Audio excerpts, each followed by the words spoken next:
City, a 3-yard touchdown pass in overtime. Kansas City wins the game. Welcome into The Drive with Carrington Harrison. Back-to-back best sports talk hosts as voted on in the Pitch magazine. Live from the Fan Studios. Here's C-Dot.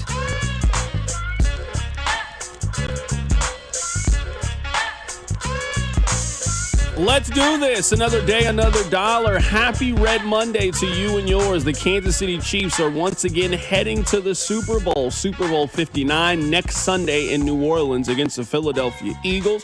My name is Carrington Harrison. Excited to be here with you. Rob Brinton is here as well, taking you up until 6 o'clock. We obviously have so much to get into between now and the end of the show. Coming up in about 30 minutes, we will head to Buffalo to be joined by Jeremy White to get their reaction to losing another heartbreaker to the Kansas City Chiefs. We're also going to have Mitch Holthus in studio to join us coming up in the 4 o'clock hour. We will take phone calls today. We'll take a lot of phone calls this week. Next week, obviously, the show is going to pick up. We'll be a lot busier. But this week, we got a lot of free time to be able to get you guys' reaction to the Chiefs heading to a third consecutive Super Bowl and looking to do something that no team in the history of the NFL has ever done. We do not have a pizza to give away. We do have mediocre sports takes to give away, so we need you to do a couple of things. Number one, we need you to listen in every day at 2 o'clock. We also need you to tell one friend. It'd be great if you could tell two friends, but you know what? Telling one friend would be phenomenal.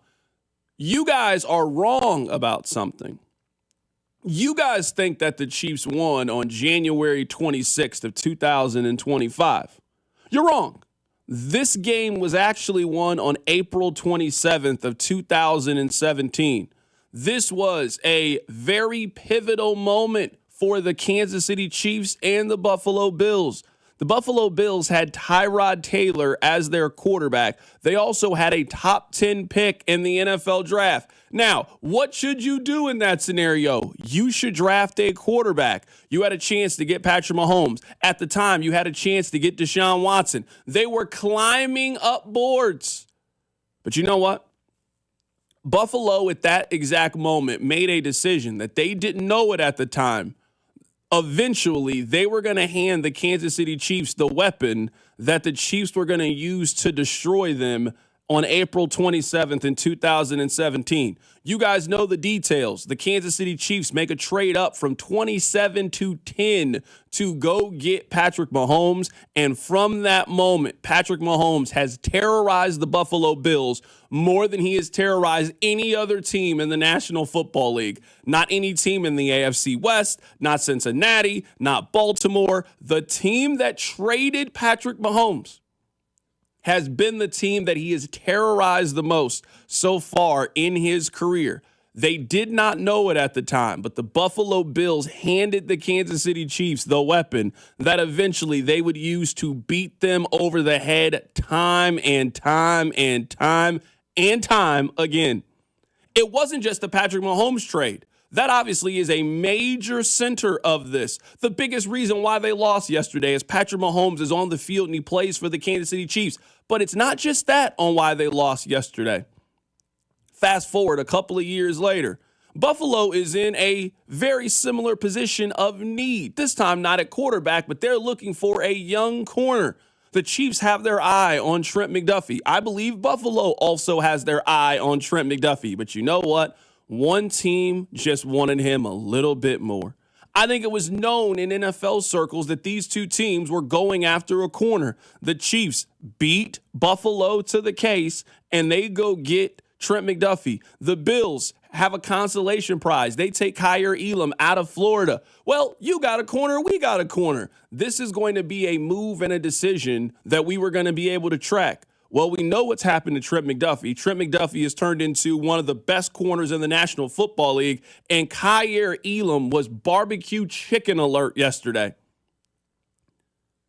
Trent McDuffie has turned into a two-time All-Pro and a guy who at the end of this contract may go on to be the highest paid corner in the National Football League. Kaiir Elam is not getting a second contract to play for the Buffalo Bills. It's not just the decision to trade Patrick Mahomes. It is at almost every single turn Kansas City has been better than you. You gave them Patrick Mahomes, and then they have made other decisions to continue to keep you at arm's length. And Buffalo has been good. They have not been great. And they gave Kansas City the pieces and the ability to go out and be great. There's a video right now circulating the internet. You should check it out. It is Xavier Worthy, and he is sitting on the couch with his family and friends at the NFL draft. And Xavier Worthy sees that Buffalo has traded the pick. And somebody standing behind Xavier Worthy, I don't know if that's a brother, a cousin, a friend, somebody he's obviously very close to. He's at his draft party. He taps Xavier Worthy on his shoulder and says, they're going to regret that. Fast forward less than a year later, guess what? They regret it. That was something that we all saw from the very, very beginning. That was a move that was very puzzling from the jump. Why in the world would you give Kansas City a weapon that they covet? Don't you know that you're going to have to play Kansas City at some point? Don't you know that that is another weapon? They've already used the Patrick Mahomes weapon, and they've been smacking you with it for the last 5 years or so. You're now going to give Patrick Mahomes the fastest wide receiver at the combine? Are you stupid? Are you dumb? We all knew this. We all said this when it happened. This isn't hindsight. This isn't revisionist history. We all knew that Xavier Worthy was going to come back to haunt the Buffalo Bills. You didn't have to wait that long. He had 6 catches for 85 yards and a touchdown yesterday. He ran for 16 yards. He had over 100 yards from scrimmage.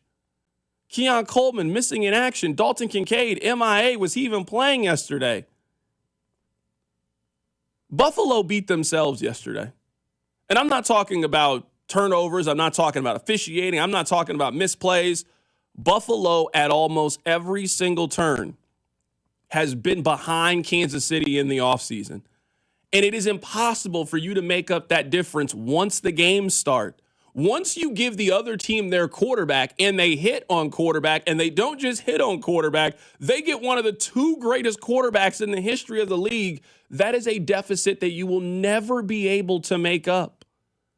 Once you are after a corner and they are after a corner and they beat you to the punch again, and then they use that corner to put a padlock on your number 1 wide receiver, that is not a difference that you will ever be able to make up. Once you give them their number 1 wide receiver the way that you did this past offseason, and then he develops the second half of the year, and then your wide receiver in Keon Coleman doesn't develop, and then in the biggest game of his life, he then takes that and has his biggest game as a pro, you did this to yourself. This was a self-inflicted loss from Buffalo. You have nobody to be mad at but yourself. I don't want to hear any complaints about the refs. I don't want to hear any complaints about the spots in the ball. You gave Kansas City every single tool that they eventually used to destroy you. You have no one to be mad at but yourself. I want to play this audio for you guys. This is from Josh Allen, who Josh Allen I think was very humble and gracious in defeat yesterday. This is what Josh Allen said about the Kansas City Chiefs. It's not fun. But to beat the champs, you gotta beat the champs, and we didn't do it tonight. I think that Josh Allen, the Buffalo Bills, are coming to a realization that a lot of people never come to in life. You just aren't good enough. And that stinks to say that, because Josh Allen is incredible. Buffalo played an admirable game yesterday. These were 2 heavyweight teams. It was the matchup that we all thought and expected it to be. It lived up to the hype. It had all the drama. It had everything. But what has continued to happen is Patrick Mahomes is the roadrunner, and you are Wile E. Coyote. And he just runs laps and circles around you every time, and I don't know if you are ever going to catch him. You had your opportunity 2 years ago when you were at home in the divisional round. You didn't do it. You had it yesterday in the AFC Championship game. You had an opportunity to win that game. You didn't do it. At some point, there has to be that measure of self-doubt. There has to be that measure of, am I good enough? I don't know if we've been making the right analogy about Josh Allen. Remember we had, I can't remember who it was. Boomer Esiason, that's who it was. And he mentioned Patrick Ewing. Remember that? I think Josh Allen is Charles Barkley. I think you could argue that Charles Barkley is the greatest power forward in the history of the NBA. And then Tim Duncan happened. Barkley's probably a little better than Tim Duncan. He won 5. And Charles has been one of those, hey, you're great, but is that what Josh Allen is? I think Josh Allen is the second best quarterback in the NFL. I think he showed that at various parts yesterday. He just ain't Patrick Mahomes. Sometimes in life, you were born at the wrong time and you go up against the wrong person, and that person is just better than you. And you try hard, you study, you eat your vegetables, you drink your milk, you get enough rest, you do everything they tell you you are supposed to do to be a champion, and ultimately, your season repeatedly ends in disappointment. That has been Josh Allen's career. Josh Allen's 28. I don't think Josh Allen has another 10 tries at this. I know the quarterbacks are playing till 40, not guys Josh Allen size. That's not how his position works. You only get so many bites at this thing. I'm not here telling you that I think that it's the end for the Buffalo Bills, but Buffalo has nobody to blame but themselves. They had Tyrod Taylor as their starting quarterback. They passed on Patrick Mahomes. They had a chance to get the best young corner in the NFL. They were too slow to the gun. They could have got the fastest wide receiver in the combine. They chose to get Keon Coleman. All 3 of those decisions cost Buffalo big time yesterday. And I'm sorry, if you lose in the offseason, it is impossible to make that up during the regular season and the postseason. And that is exactly what continues to do win the Buffalo Bills. Coming up on the other side, we'll talk about the controversial 4th down call yesterday regarding Josh Allen. Keep it right here. It's The Drive on 96.5 The Fan. The Drive with Carrington Harrison on your new home for Royals baseball. 96.5 The Fan. Brought to you by DM Injury Law. Have you or a loved one been in a car wreck? Contact DM Injury Law today and get the money you deserve. Car wreck? Remember, Mike's got this. Fellas, it's the new year, and for many of us, this is a time to reflect and make some positive changes in your life. And if you're struggling with erectile dysfunction and you're tired of the frustration and embarrassment that it causes, it's time to pick up the phone and call Heartland Men's Health. Resolve your ED today, and at Heartland Men's Health, they have treatments that work when all your other options have failed you. And with a success rate of over 90%, you can see instant result. Do you remember the first time that this happened? You thought it was going to be a one-time thing, but then it happened again and again. But that's perfectly fine because there is a cure. This is a treatable problem if you just pick up the phone and call my friends at Heartland Men's Health. They have successfully treated men's across the metro, and for just $100, you can get your initial visit, a medical consult, some tests, and a test dose. And if this doesn't work in the office, then your visit is on the house. So pick up the phone and change your life. Call 844-447-6600 or visit heartlandmenshealth.com with 3 locations around the metro to serve you: Overland Park, Independence, and North Kansas City. Hey, it's Rex here with RexBuysKC.com, your local KC home buyer. If you own a property in the Kansas City or surrounding area and want to sell it fast and at a fair price, write this number down, 816-330-6000. I'm a private real estate investor, not some hedge fund or large national chain. My family and I live right here in KC. I can pay cash and close on your timeline, even in as little as 3 days. Here at RexBuysKC.com, we are improving Kansas City one house at a time. I buy inherited houses, vacant houses, foreclosure houses, behind in payment houses, my tenant won't pay the rent houses, and properties that need complete rehabs. Do you own a house that's trashed and needs thousands of dollars in repairs? Great. If you own a house and want to sell it fast, call me at this number, 816-330-6000. That's 816-330-6000, or go to RexBuysKC.com. That's RexBuysKC.com, and I look forward to working with you. Taxes was not knowing your full financial picture. Now Taxes is getting and maximizing your refund all in one place. Credit Karma, where a TurboTax expert can do your taxes for you. They'll get you the most money back, guaranteed. Then you can do more with all that money, all in Credit Karma. Now this is Taxes. Intuit Credit Karma with TurboTax. Get started today. See guarantee details at TurboTax.com/guarantees. Experts only available with TurboTax Live. Are you ready to take your business to the next level? Meet Viant AI, the world's first fully autonomous advertising platform. With Viant AI, you can automate media planning, analyze results, and drive smarter decisions, all while saving you time and resources. Viant AI helps you unlock new potential and boost productivity regardless of your expertise. Visit Viant.ai today and see how the future of artificial intelligence in advertising can work for you. Right now at Wendy's, get 2 of these fave items for just $7. The spicier classic chicken sandwich, Dave's single, or 10-piece nugs. It's an incredible deal, but an insanely difficult choice. Do you go double chicky sando, both spicy and classic, 1 beefy and 1 chicky? Or maybe you go all in on one and go Nug Max. 2 faves for just $7? Gotta be Wendy's. At participating Wendy's for a limited time only. Select a request 2 for $7 deal to redeem. Not valid in a combo or with saucy nugs. Single item at regular price. Prices may be higher in Alaska and Hawaii. You ever try fixing your car and realize you're missing that one part?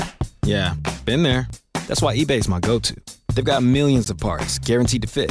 I'm talking brake pads for when yours have seen one too many miles of stop and go. Oil filters, cause you don't mess around with your engine care. Even got this cold air intake on my watch list. I might just go for it. To keep the ride cool and your DIY streak hot. Find all the parts you need at prices you'll love. Guaranteed to fit every time. eBay. Things people love. Eligible items only. Exclusions apply. Milo's Rewards Week is coming, and it's kind of a big deal. Members, get ready for 7 days of up to 40% off store-wide on hundreds of items. Save on the top brands in bath, tools, paint, and more.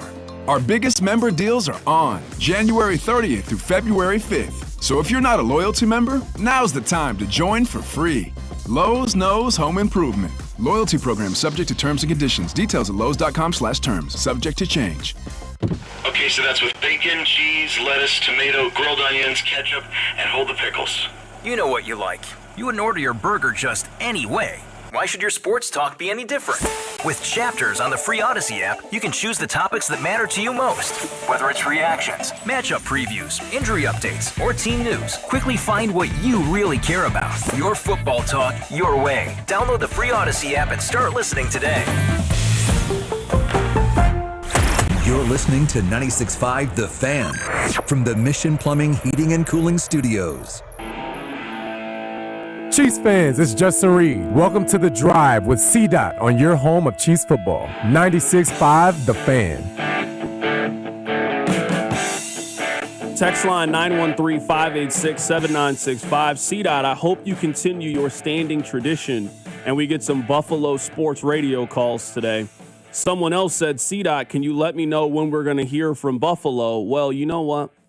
We're going to try to do it official coming up in a little bit. We are going to hear from Jeremy White of WGR, and there might possibly be some sports talk calls at some point today. I do want to pay respect to Buffalo because they are a worthy adversary. They are a good team. I just hope that they realize that there is no scenario that anybody ever again should pick them in a playoff game against Kansas City. You had your opportunities. You have blown them way too many times for you to be taken seriously in January against the Kansas City Chiefs. I do want to talk about this before Jeremy White is scheduled to call in. I am excited to get his perspective on what happened yesterday. The way that Buffalo played infuriated me at times. I think that Buffalo has one of the best downhill quarterback runners in the history of the National Football League. Josh Allen is really, really difficult to bring down. At his size, at his stature, we're talking about 6'5", 240 pounds. That is a big boy. And when he gets moving downhill, it is really, really difficult to stop him. And I'm watching all these repeated 4th and shorts, and it was like Buffalo thought that they had Ryan Tannehill and forgot that they had Josh Allen. I hate the fact that everybody now thinks that you can do the tush push. Everybody thinks that you can do the brotherly shove. Everybody thinks they can do the Philadelphia quarterback sneak. No, you can't. You got to do what works for you. You want to know what I thought was pretty apparent yesterday watching those two teams play is Kansas City never plays outside of itself. Kansas City turns the football over. Kansas City misses this assignment. A call goes against their way. At no moment in the game did you ever get a sense that Kansas City was worried or nervous, or that the moment or stage was too big. We're not going to do things that we don't usually do or things that we don't practice. We are going to continue to play our game. And we believe that if we do this enough over 60 minutes, that we are going to beat you. That's not what I saw Buffalo do yesterday. Rob, there was a stretch there in the third quarter. Josh Allen in the third quarter of this game did not throw a pass past the line of scrimmage. And it felt like they were playing so conservative. You cannot think or play that way against Kansas City. If you are going to beat the Chiefs in one of these kind of games, number one, it's going to take a very special effort. You got to be thinking knockout. You got to be thinking submission. You got to be thinking TKO. You cannot win on the cards. And it felt like that's what Buffalo was trying to do. It felt like Buffalo was hoping that at the end they were going to get a split decision and that the ref was going to raise their hand at the end of the fight. No, because the other team has one of the heaviest punchers we've ever seen in the history of professional sports. Why would you think that you can do that? If you draw up a 1-yard play, maybe you'll get 1 yard. And they continue to dial it up and dial it up and dial it up. How did you beat the Chiefs the first time? It's 4th and 2. We're going to let our quarterback go downhill and run the football. You guys just stop doing that? It's nonsense. I'm then listening to everybody complain about the officials, and honestly, I don't really want to spend a whole lot of our time today worrying about the officials. I'm tired of it. You lost. We don't need to do this every time Kansas City beats you. If it's a controversial call that then goes your way, see the officials. I don't want to hear it regarding Josh Allen. It's a 4th and 1, and you tried to just get 1 yard. Sure, maybe you got it, maybe you didn't. I don't know 100%. Honestly, I don't know definitively. You could show me some angles that I think he got it. You could show me some angles that I think he didn't get it. I'm not here to argue and debate it. But what I do know is you cannot leave it up to chance. The stakes are way too big. The opponent that you are playing are way too great. You cannot do that. You got to go with what you do well. And what Buffalo does really well is hand the ball to James Cook, and somehow they just forgot that he was having one of the best days of anybody that was out there. And what they do really well is get Josh Allen in shotgun and run the ball downhill. And every time it was a 3rd and short or first, why are you doing this? This is nonsense. You want to know the play that changed the game? This is the play that changed the game. There was an offsides on Kansas City after the extra point.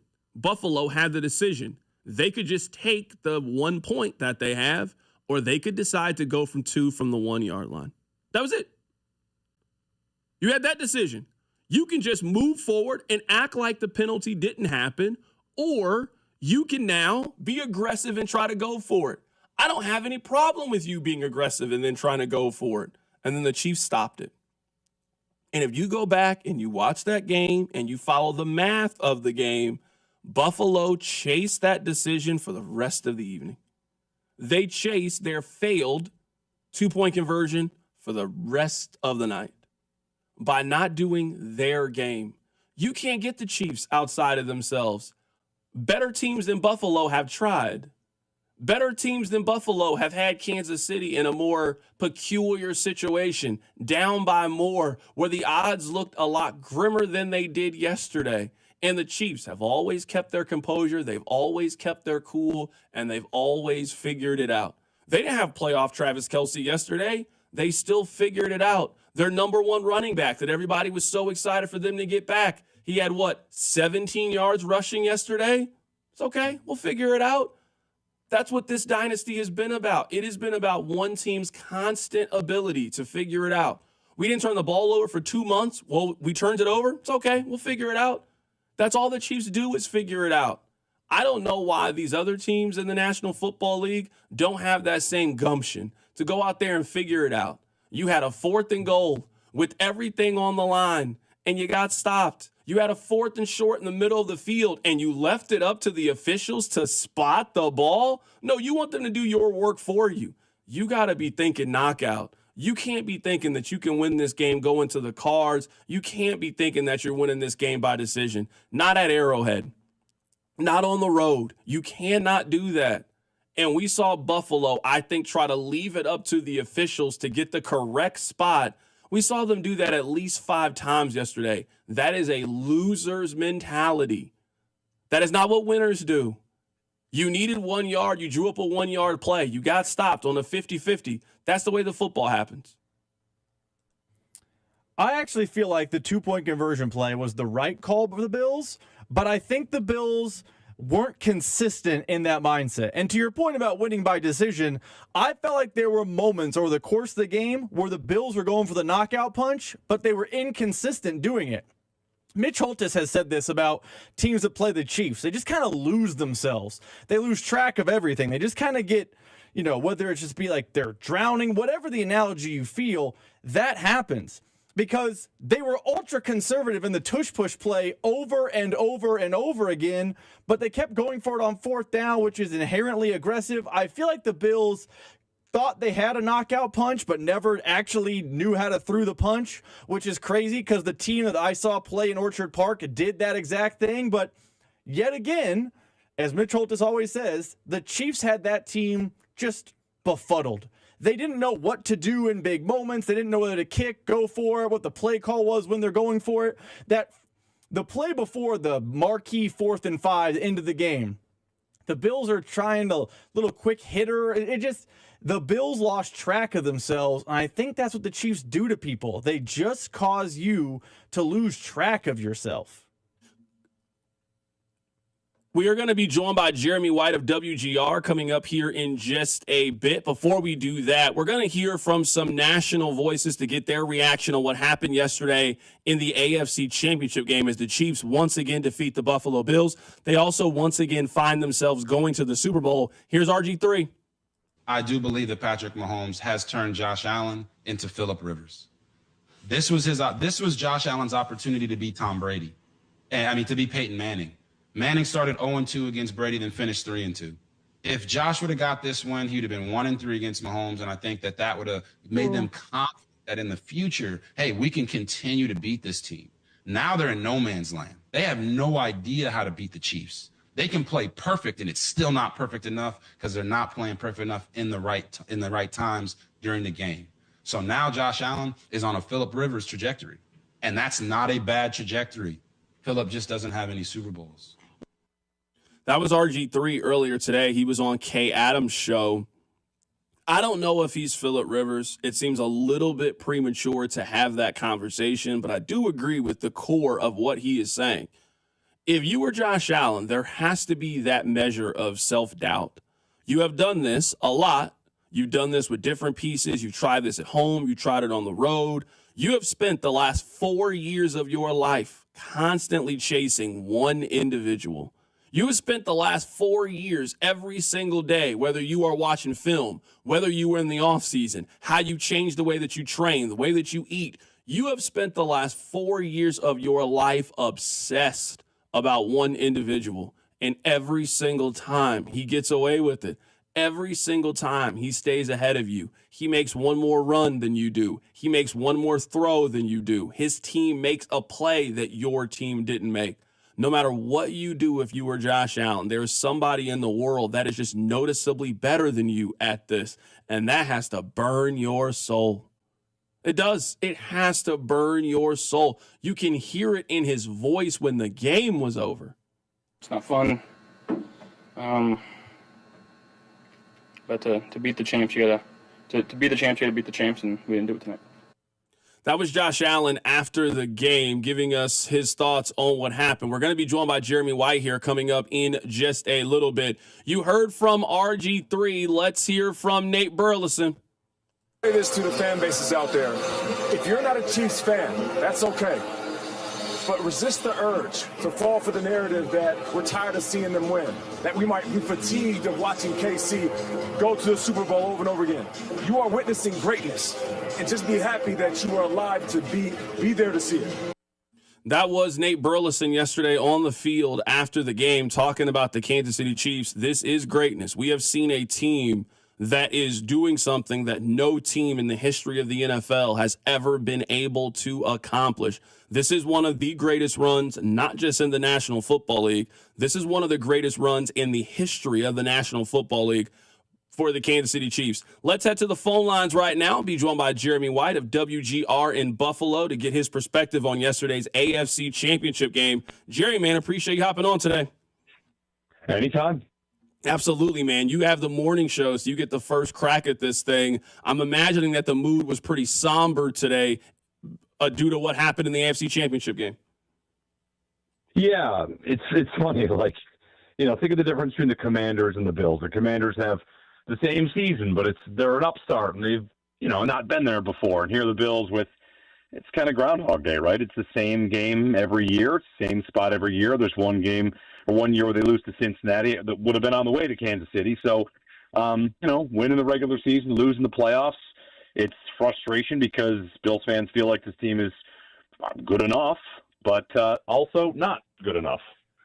Right now, we're talking to Jeremy White of WGR in Buffalo, getting his perspective on yesterday. Where's the biggest point of frustration with Bills fans? Is it with the officiating? Is it with play calling? Is it with certain individual players? Where is most of the angst directed today? There's plenty on officiating. I tend to not really bother with that. I mean, it's out of your control. I don't, I'm not here to pick too much apart on officiating, but that's there. I think the biggest frustration is that the Bills have never had an answer in stopping Patrick Mahomes and the Chiefs offense. Even when they have a down year, there's never a game where they have the answers, really, in the postseason. And the biggest example might be 13 seconds. Like, the Bills didn't have an answer that day. They just thought that they had run the clock down far enough. They never have an answer. Patrick Mahomes' success rate yesterday was in the 99th percentile. It was one of the best games of his career. And Sean McDermott, they never have an answer. They don't get enough of a pass rush. They don't have answers in the secondary. They just don't have answers. No matter what the test is, Patrick Mahomes has answers to Sean McDermott's tests. And it's now 2 years in a row where the Bills have the ball with Josh Allen with a chance to drive for the game-winning or game-tying score, and both times come up empty, which means Steve Spagnuolo does have answers for Josh Allen and for this offense. So, these teams are close, but it's not like every single time it's Mahomes going down to win it. In fact, it's the opposite. It's Spagnuolo closing the door on the Bills in 2 straight years. And I think that's getting pretty frustrating for Bills fans. I think, at least for me, Jeremy, when it comes to the officiating, I guess it's easy to say this from looking at it from the winner's perspective, is I don't know on that 4th down play. Like, I don't want to make it seem like definitively the Chiefs stopped him or definitively they didn't stop him. It is a 50-50 call who knows exactly where the ball is.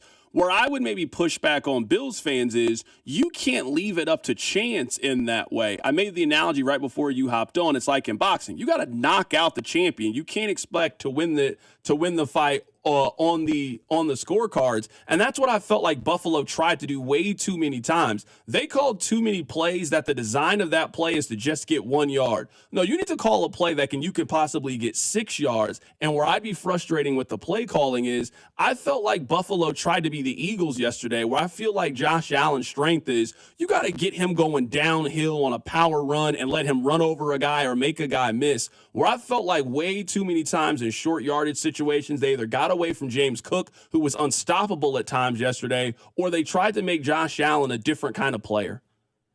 I totally agree. I mean, Allen is a dual threat. There's no doubt about that. And the tush push and the 1 yard touchdowns, like those go on the stats, and those matter. You need to have a guy that can do that. But, I mean, they had 3 of them stopped yesterday. And at some point you get to a spot where you might say, does anybody have another idea here? You get down at the 2 yard line or the 1 yard line or third and a long one. You don't have any other plans. That to me is frustrating.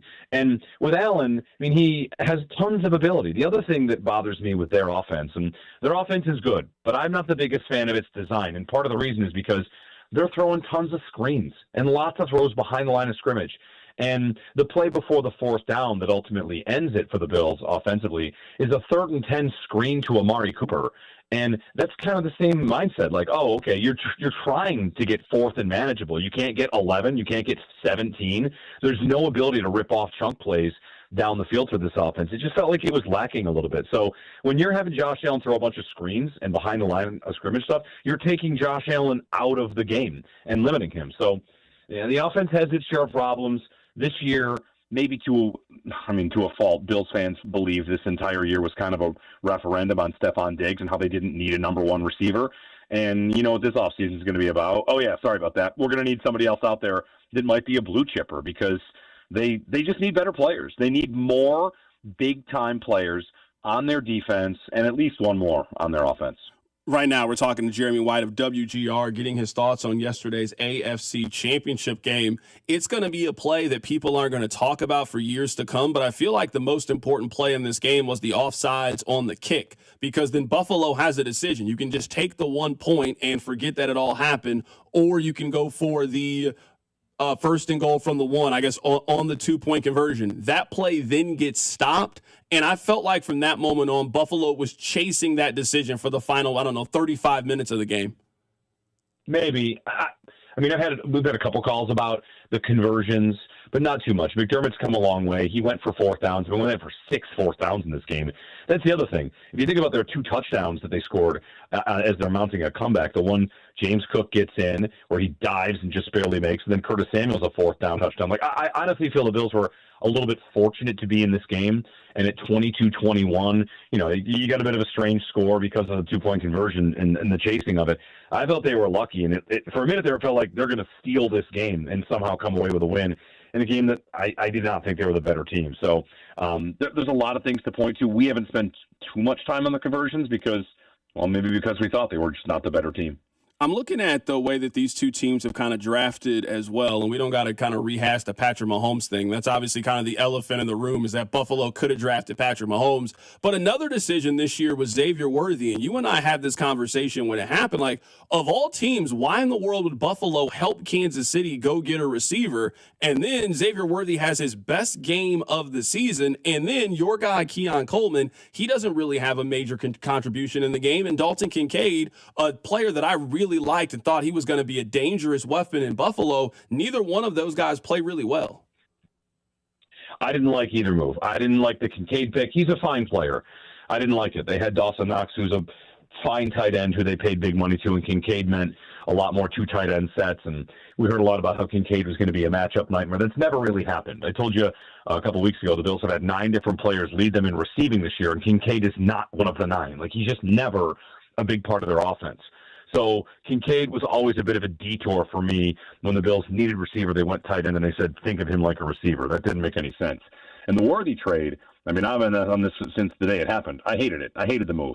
I hated helping Kansas City in any way at all.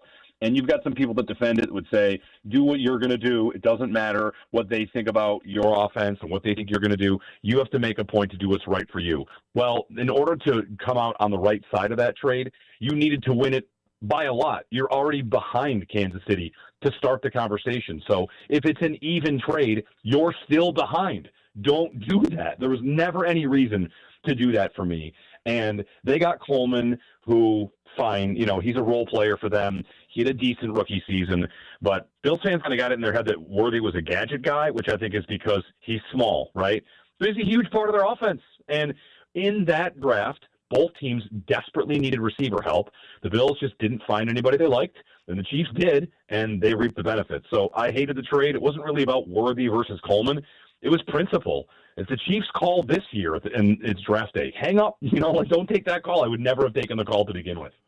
After the game, Josh Allen said to be the champs, you got to beat the champs, and that the Bills weren't good enough. Certainly can't argue with that. Do you think it's ever going to happen for Buffalo? Is there now that kind of measure of self-doubt? Because, coming into it, there were certainly reasons to pick Buffalo when they were at home a couple of years ago. This was a coin flip game. You and I talked about it. This game could have went either way. Kansas City just happened to be on the winning side. Josh Allen's 28 years old. He's 29. I love Josh Allen, but he doesn't seem like somebody that's going to play, into his late 30s, not with his kind of play style. Who knows how many chances of this thing is Buffalo going to get with Josh Allen as their quarterback? Do you now kind of have those doubts if Buffalo's ever going to be able to cross that finish line? Not necessarily. I thought this was maybe their weakest team taking into the playoffs. Their defense was not very good this year. Bottom 10 pass defense. And that's not normal. It did not go right at safety for them. They've battled injuries a lot of the year. Their pass rush has not been good. So I would imagine this season they're going to pour a lot of assets into basically overhauling their defense and kind of starting from scratch. So, I know they made the championship game. They've had better teams that fell flat in the playoffs. I think they'll be a better team next year than they are this year. They're not losing too much. They have a little more cap space. You know, they've identified some core players. So I still think it's very, very possible that they could get this thing right going forward. The thing I don't have a lot of faith in, and I don't know that I'll ever have faith, is if they'll ever have an answer for Patrick Mahomes. If they're ever going to win at Arrowhead or wherever the game might be in the playoffs, I'm going to just go ahead into that game expecting that I need 42 points because there are no stops. The only stop they got in the first half was a fumble, and it wasn't even a forced fumble. It was just a gift.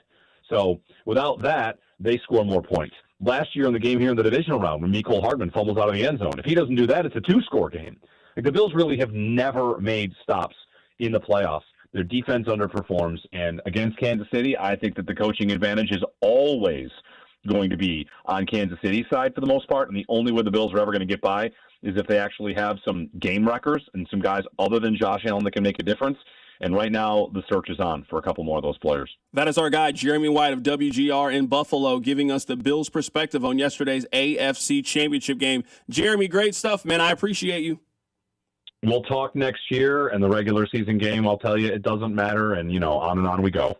Absolutely. That is Jeremy White of WGR joining us on the show. Great stuff from him. Coming up on the other side, every contending team around the trade deadline was looking to make big additions, but the biggest addition in the NFL happened way before the trade deadline. I'll tell you who it is. Keep it right here. It's The Drive.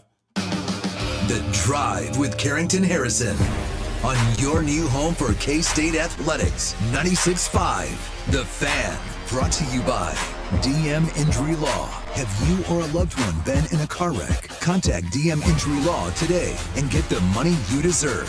Car wreck? Remember, Mike's got this.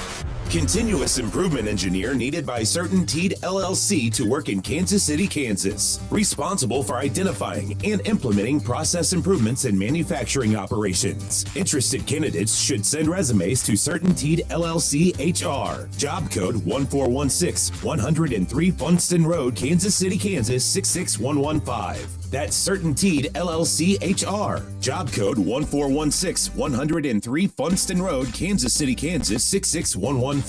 Attention car shoppers, Kevin Harlan here with Rob Side of Rob Side Ford in South Kansas City. Hey Rob, what's going on? We are making 2025 the best year in Rob Side Ford history, and we are doing it with 4 simple steps. Simple is what I love most about Rob Side Ford. So Rob, what's the plan? It starts with Rob Site Ford's non-commissioned sales staff, Kansas City's lowest prices on brand new Fords, the best trade-in values, the biggest selection we've ever had.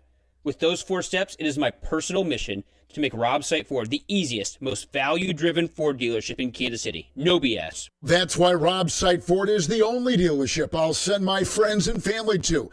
But you're forgetting one thing. What's that? Rob Site Ford is Kansas City's top-rated Google Ford dealership. Good call. Can't forget about that. Check out Rob Site Ford in South Kansas City at 135th and State Line, ROBSIGHT.com. You're listening to Kickoff with Boomer and Valenti, locally here on 96.5 The Fan in Kansas City. Kickoff with Boomer Esiason and Mike Valenti is presented locally by ESPN Bet Sportsbook. Hey, KC, when I discovered my new passion, I dove into social media, got on some shows, and soon almost Andy Reid was bored. But this winter, there's something new you might discover that's not as great. Issues with your garage door. Don't get stuck in the cold. Get your annual maintenance check for just $100 or a free replacement quote from my friends at Renner Garage Door. They carry top brands like Delden, Amar, and LiftMaster, trusted locally since 1956. RENNER, RENNER. Super Bowl 59, one game, 2 teams, endless possibilities, and there's no better way to make every play more exciting than with FanDuel, America's #1 sportsbook app. So it doesn't matter if you're predicting who's going to score the first touchdown or who's going to win the MVP trophy. FanDuel makes it easy to place your favorite wagers and feel the thrill of the moment. And with live betting all game, you can jump right into the action and ride that wave from kickoff to the final whistle. Plus, to make the Super Bowl even sweeter, new customers can score $200 when you make your first bet. Yes, place a $5 bet, and if you win, you'll get $200 in bonus bets. So download the app or head to FanDuel.com, use my promo code KFNZ, and bet with FanDuel, official partner of Super Bowl 59 and 96.5 The Fan. 21 and present in Kansas. First online real money wager only. $5 first deposit required. Bonus issue is non-withdrawable bonus bets, which expires 7 days after street restrictions apply. See terms at sportsbook.fanduel.com. FanDuel is offering online sports wagering in Kansas under agreement Kansas Star Casino, LLC. Gambling problem. Getting help is your best bet. Call 1-800-522-4700. Visit ksgamblinghelp.com. I'm Brian Tedesco, CEO of Blaupunk Americas, the pioneers of the car stereo. Today, we're not just about sound systems. We are revolutionizing the e-bike scene with Blue Dot Bike. Thanks to AmericanEagle.com, our online presence now features a dynamic e-commerce website that showcases the quality and affordability of our foldable e-bikes. And our collegiate e-bikes, just perfect for the college fanatic. These e-bikes offer a new way to experience freedom on two wheels, no matter your age. When we needed a top-notch website to match our cutting-edge e-bikes, we turned to AmericanEagle.com. They made the impossible seem easy, tackling digital challenges like pros. Check out the Blue Dot Bike website to see AmericanEagle.com's amazing work in action. Need the best in website and digital marketing solutions? AmericanEagle.com is your go-to. They've been a game changer for us, and they can be for you too. Visit AmericanEagle.com or call 877-WEB-NOW-1. That's 877-WEB-NOW-1. This afternoon, expect sunny skies with a high of 46. Weather brought to you by Robert Half. Robert Half's recruiting professionals use their award-winning AI to connect businesses with highly skilled talent. Learn more at roberthalf.com/talent today. Patrick Mahomes joins CDOT every week during the season, right here on 96.5 The Fan. This was a very active deadline. The owners and the players agreed to move the deadline back to force more movement, give teams more information, more games, etc., in order to see more players change hands. I think we saw that. We saw Trey White. He was traded. Preston Smith, Mike Williams, Marshawn Lattimore, Devontae Adams. We saw a lot of players get traded at the deadline. There was no midseason addition in the NFL that was more important than the Chiefs going up to pick Kareem Hunt. I could not have been more wrong about an addition than when they got Kareem Hunt. It felt like this was going to be something that they tried it for a little bit. It didn't work. And you know what? He got his chance at redemption. I don't know if we've ever had a player like this where there are very few numbers that will tell you that it is going well, but it just works. Rob, yesterday, he had 17 carries for 64 yards. That's good for 3.8 yards per carry. But if you were watching the game, you know how valuable Kareem Hunt was yesterday to the Chiefs. It just works. The only comparison I can make is Alcides Escobar batting leadoff back in 2014 and 2015. Sure, he's a guy that hits 230. He's a guy that gives you no pop. But for whatever reason, there was a stretch there for 18 months. You just had to be there. I don't care what analytics say. I don't care what the advanced numbers say. That guy was very productive yesterday for Kansas City. And when they needed a little bit of a boost, when they needed to run the ball on first down, he would get you 5 yards. If you had a 3rd and 2, he would get you 4 yards. He did that routinely yesterday. I don't think the Chiefs need a dynamic run game. They didn't have a dynamic run game yesterday, but they ran the ball just enough with Kareem Hunt to keep you honest.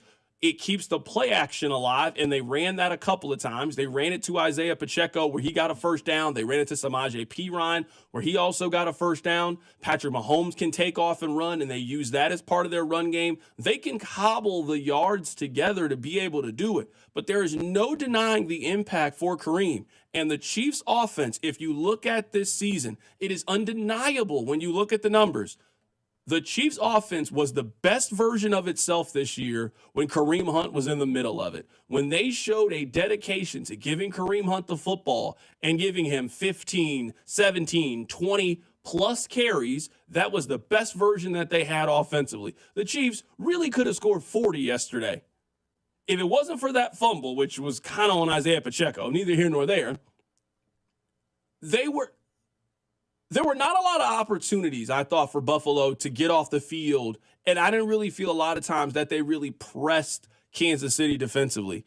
Kareem Hunt was a major part of that. Sometimes your production is just greater than the numbers, and at times I was blinded by that for Kareem Hunt. I was wrong. I can come on here to admit that. I was wrong about Kareem Hunt.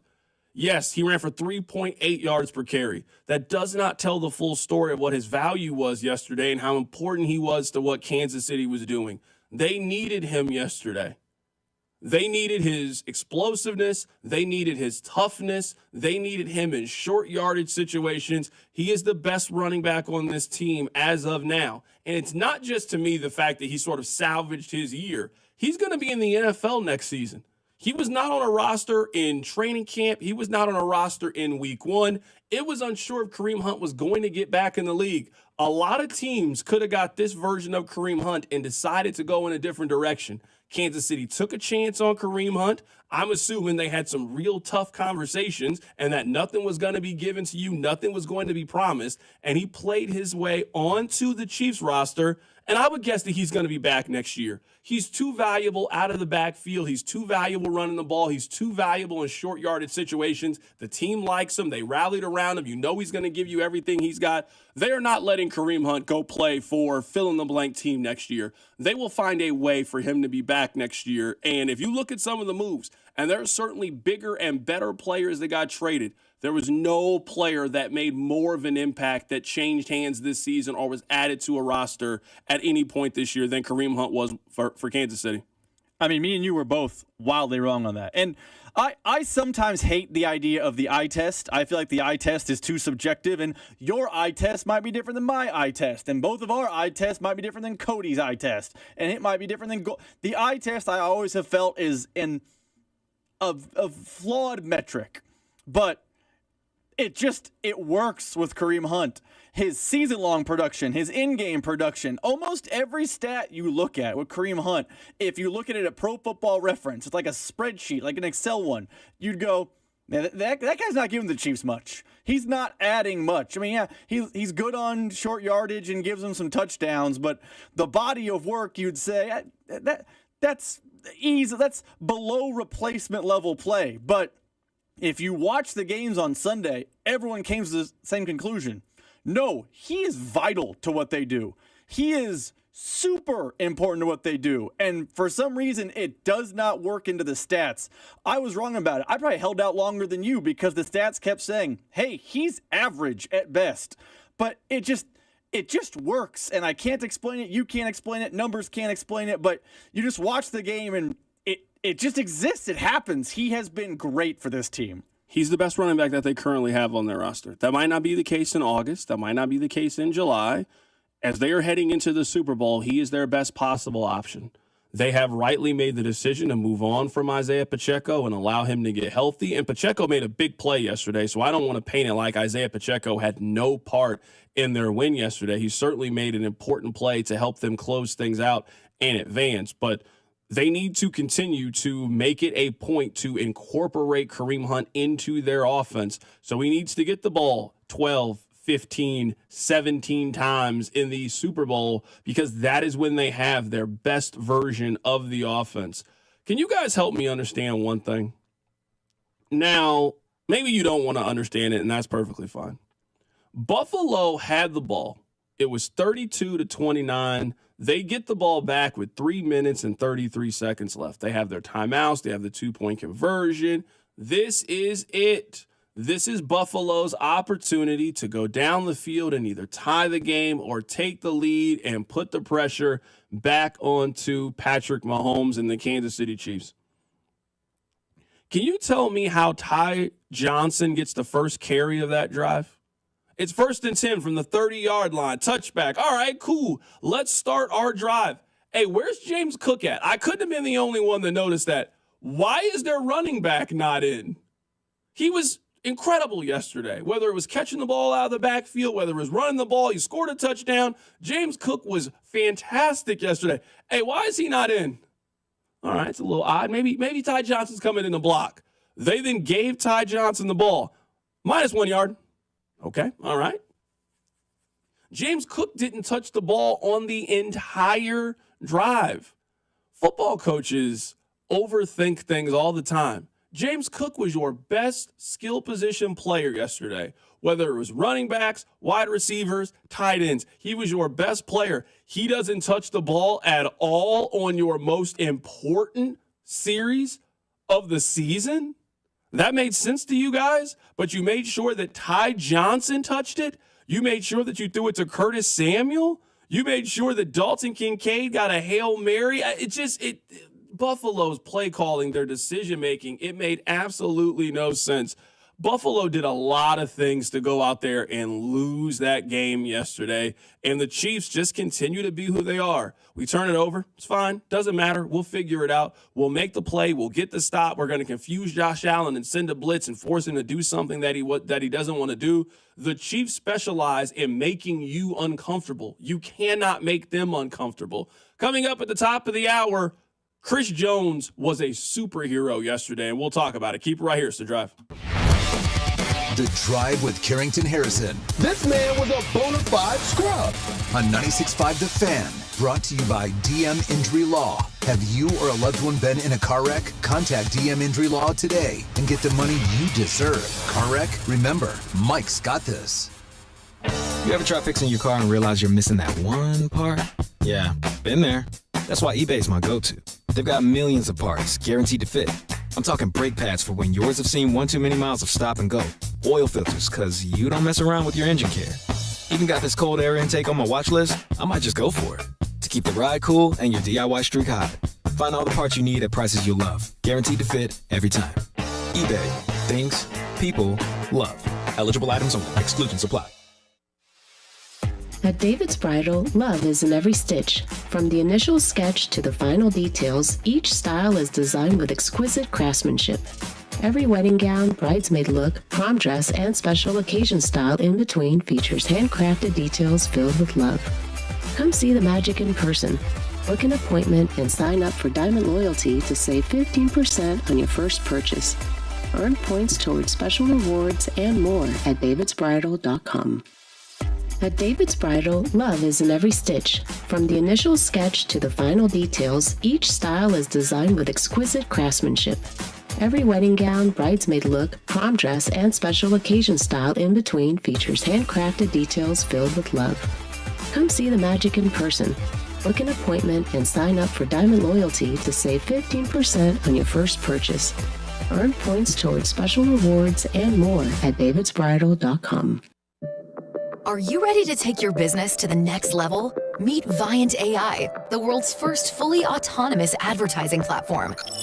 With Viant AI, you can automate media planning, analyze results, and drive smarter decisions, all while saving you time and resources. Viant AI helps you unlock new potential and boost productivity regardless of your expertise. Visit Viant.ai today and see how the future of artificial intelligence in advertising can work for you. When this football run began a couple years back, we were up in St. Joe for training camp. And what were we driving? Well, we were driving a brand new red truck, thanks to my friends over at Max Motors. And if you're still driving that same vehicle now that they're looking for a three-peat, perhaps it's time for you to drive a new vehicle as well. And I'll tell you what, Max Motors has the best financing options available with the max trade-in values in the Midwest. And right now, if you're looking for a new truck, new 2024 Ram 2500s are up to $16,000 off MSRP. Stock number C240005. Or new 2024 Jeep Compass 4x4 starting at $24,995. Stock number 80238. And as always, Max Motors are going to take the time to sit you down and explain the total cost of ownership, not just what your monthly payment will be. That's the kind of attention and care that they're going to give you when you walk into a Max Motors dealer. See dealer for details. And don't forget, Max Motors is your Midwest dealer. Max Motors, the easiest place to buy a car.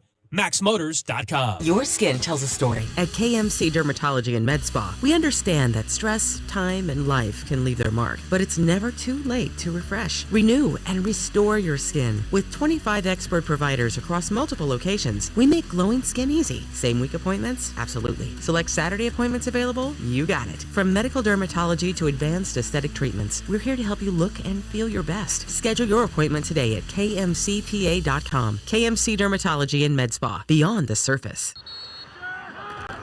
Whether you're ordering wings for the game, whipping up a 7-layer dip, or ordering pizza, there's something about football that makes you want to eat.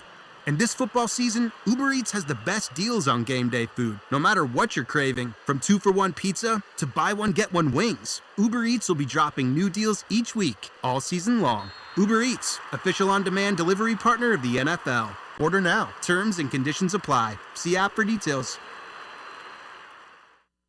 This is a story of the one. As a maintenance specialist for university housing, he knows college students can major in wear and tear. Plus, housing so many students doesn't leave a lot of room to house all the supplies he needs. That's where Grainger comes in. With over 1 million industrial-grade products and fast, dependable delivery, Grainger carries the quality products he needs so he doesn't have to.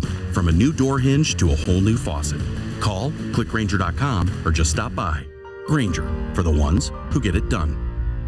The technicians you can trust with your house keys. Anthony Plumbing, Heating, Cooling, and Electric. Congratulations, Kansas City. The Chiefs are headed to Super Bowl 59 in New Orleans. 96.5 The Fan, KFNC FM and AM, HD1 and HD2 Kansas City, and Odyssey Sports Station.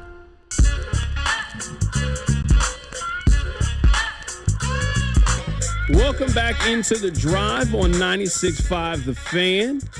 Coming up in about an hour or so, we are going to be joined by Mitch Holthus, voice of the Kansas City Chiefs. My name is Carrington Harrison. Happy to be here with you. Rob Britton is here as well, taking you up until 6 o'clock, recapping yesterday's AFC Championship game. Let's talk about Chris Jones here for just a bit, because I want to talk about how incredible Chris Jones was yesterday. Have you guys heard the saying of, you get what you pay for? Now, I understand whenever we're having these contract conversations and there are some big-time numbers that are thrown out for guys, I get it that all of us in our minds think that we can be a general manager and think, oh, that's too much. You remember some of the numbers that were being thrown out there. Now, we don't have to go back and point to a lot of you guys wouldn't have paid Chris Jones the money that he ultimately got. You were dismayed by the way that he and his agent were acting. You hated the fact that he was holding out. You wanted the Chiefs to trade him. I get all that. You know what? Let bygones be bygones. That's water under the bridge. This is why Chris Jones was acting the way that he was acting. This is also why ultimately the Kansas City Chiefs paid him. If you want quality, it costs. If you want a disruptive player, the way that Chris Jones was disruptive in your biggest game of the year, you don't get that player for cheap. I saw a stat. Chris Jones was blocked one-on-one 11 times in the first half. He had 7 quarterback pressures in the first half of the game. That's just the first 30 minutes of the game. We're not talking about the full 60 minutes of the game. He was also incredibly disruptive in the game against the Houston Texans. Chris Jones being there and what it means for the rest of your defense was worth the price of admission. There's some things you don't go cheap on. You don't go cheap on paper towels or toilet paper. You need those things. When you got a Hall of Fame level defensive tackle that clogs up the middle, helps you stop the run, provides the physicality that you need, and can also get after the other team's quarterback and be disruptive, you don't just let him walk away in free agency. And you don't go back and forth and let that guy walk away when you could have just paid him the extra $2 million, $3 million a year and had that player as opposed to going against that player. Chris Jones has justified the contract the last couple of years. And if you were worried about Chris Jones getting paid and not putting in the effort, I think he has shown you time and time again that is not true. It is no longer to be debated anymore. Chris Jones is going to the Pro Football Hall of Fame. There's some players that we can debate. I know we like to go back and forth about Mike Evans, and I might think he should be there, and you whatever. There's no debate on Chris Jones. You cannot be the best defensive player for a dynasty, be a multiple-time first-team All-Pro, and then you get left out when it comes to the Hall of Fame. And it's not just Hall of Fame, but no, he has played like a Hall of Famer. He was a Hall of Famer yesterday. He was disruptive for Kansas City yesterday and lived in the backfield and got pressure and helped you stop the run. And why the Chiefs were so good on the tush push and those 4th and short conversions, it's because you made the investment and you paid the money to retain Chris Jones. The thing about, we just had Jeremy White on the show, and I know I come off as anti-paying people guy, but Jeremy White said something that was very interesting, and it applies to Chris Jones. He said the Bills don't have enough of those blue chip type of players. So they're going to have to go get some this offseason, and they're going to have to pay to bring them in. Do you know what you do with blue chip type of players? You pay them and you don't let them leave your building. That's why in 2 months we can argue about Nick Bolton. That's why in 2 months we can argue about Trey Smith. That's why in the past we've argued about L'Jarius Sneed. It's fine. Those are fine debates to have. I was always a pay Chris Jones guy, and you have seen why. There's a sect of Chiefs Kingdom who believes that Frank Clark hit this new level in the playoffs, and when he became the Shark was the playoffs, and he was great in the playoffs, and the stats bear that out. Chris Jones has been every bit as good as Frank Clark in the playoffs. He doesn't have the sacks stat next to his name, but every other thing, Chris Jones has been Frank Clark's equal in the playoffs, if not better. Just look at the last handful of games he's played in the postseason. Yesterday, you laid it out perfectly. He was unblockable. They couldn't block him at all. In the Texans game, one of the reasons why the Chiefs had 950 sacks in that game and C.J. Stroud was consistently looking up at the sky is because Chris Jones was never blocked. He just dominated the game. Think of last year's Super Bowl in overtime. The play that eventually led to the Niners kicking the field goal. Brock Purdy is under pressure immediately. Well, who did that? Right up the middle. It was Chris Jones. He did a great game against the Ravens. We can count over and over and over again. Hey, in the postseason, Chris Jones just starts being disruptive. In the Burrowhead game against the Bengals, he had the big sack, which got the Chiefs the ball back and a chance for them to win the game in regulation. Chris Jones is a Hall of Famer, and players like that should not be able to walk out of your building. And yeah, it's going to cost Clark Hunt some extra money, but it has been worth every single dime. And you know what? There's still games left to play on his contract. He might actually over-exceed the value of his deal. And that's why whenever we have the conversation about Trent McDuffie, which I'm imagining we're going to have at some point in the next 30 days, I'm not debating it.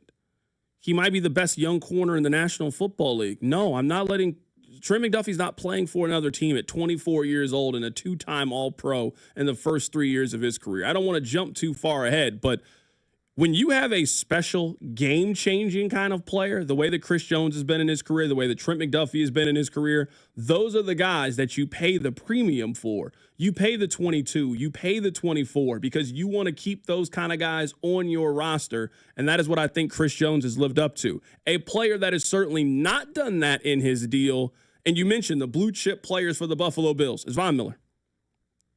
They got Von Miller with the purpose of trying to beat Kansas City. That's why they got Von Miller.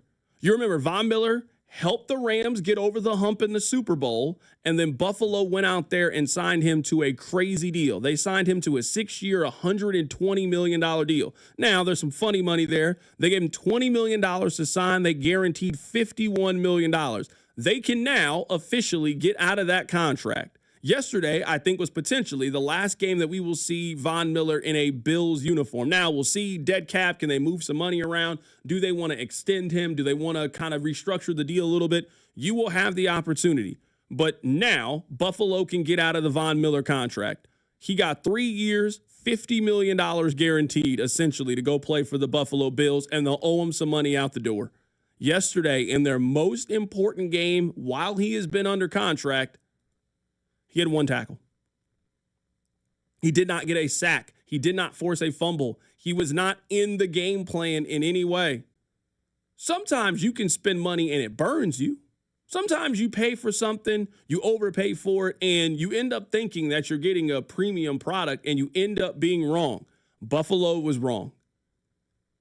That's why I said to lead the show today, this game was won before they took the field. Kansas City has outclassed you in a lot of different areas. They have outclassed you in the NFL draft. You gave them Patrick Mahomes. They beat you on Trent McDuffie. You could have got Xavier Worthy. You chose to get Keon Coleman instead. So they beat you in the draft. And then when it comes to free agency and retaining players and going out and spending the necessary money, you didn't spend it correctly. You went out and you spent 6 years, $120 million on Von Miller, and in the biggest game of your season, Von Miller got one tackle and did not get a sack.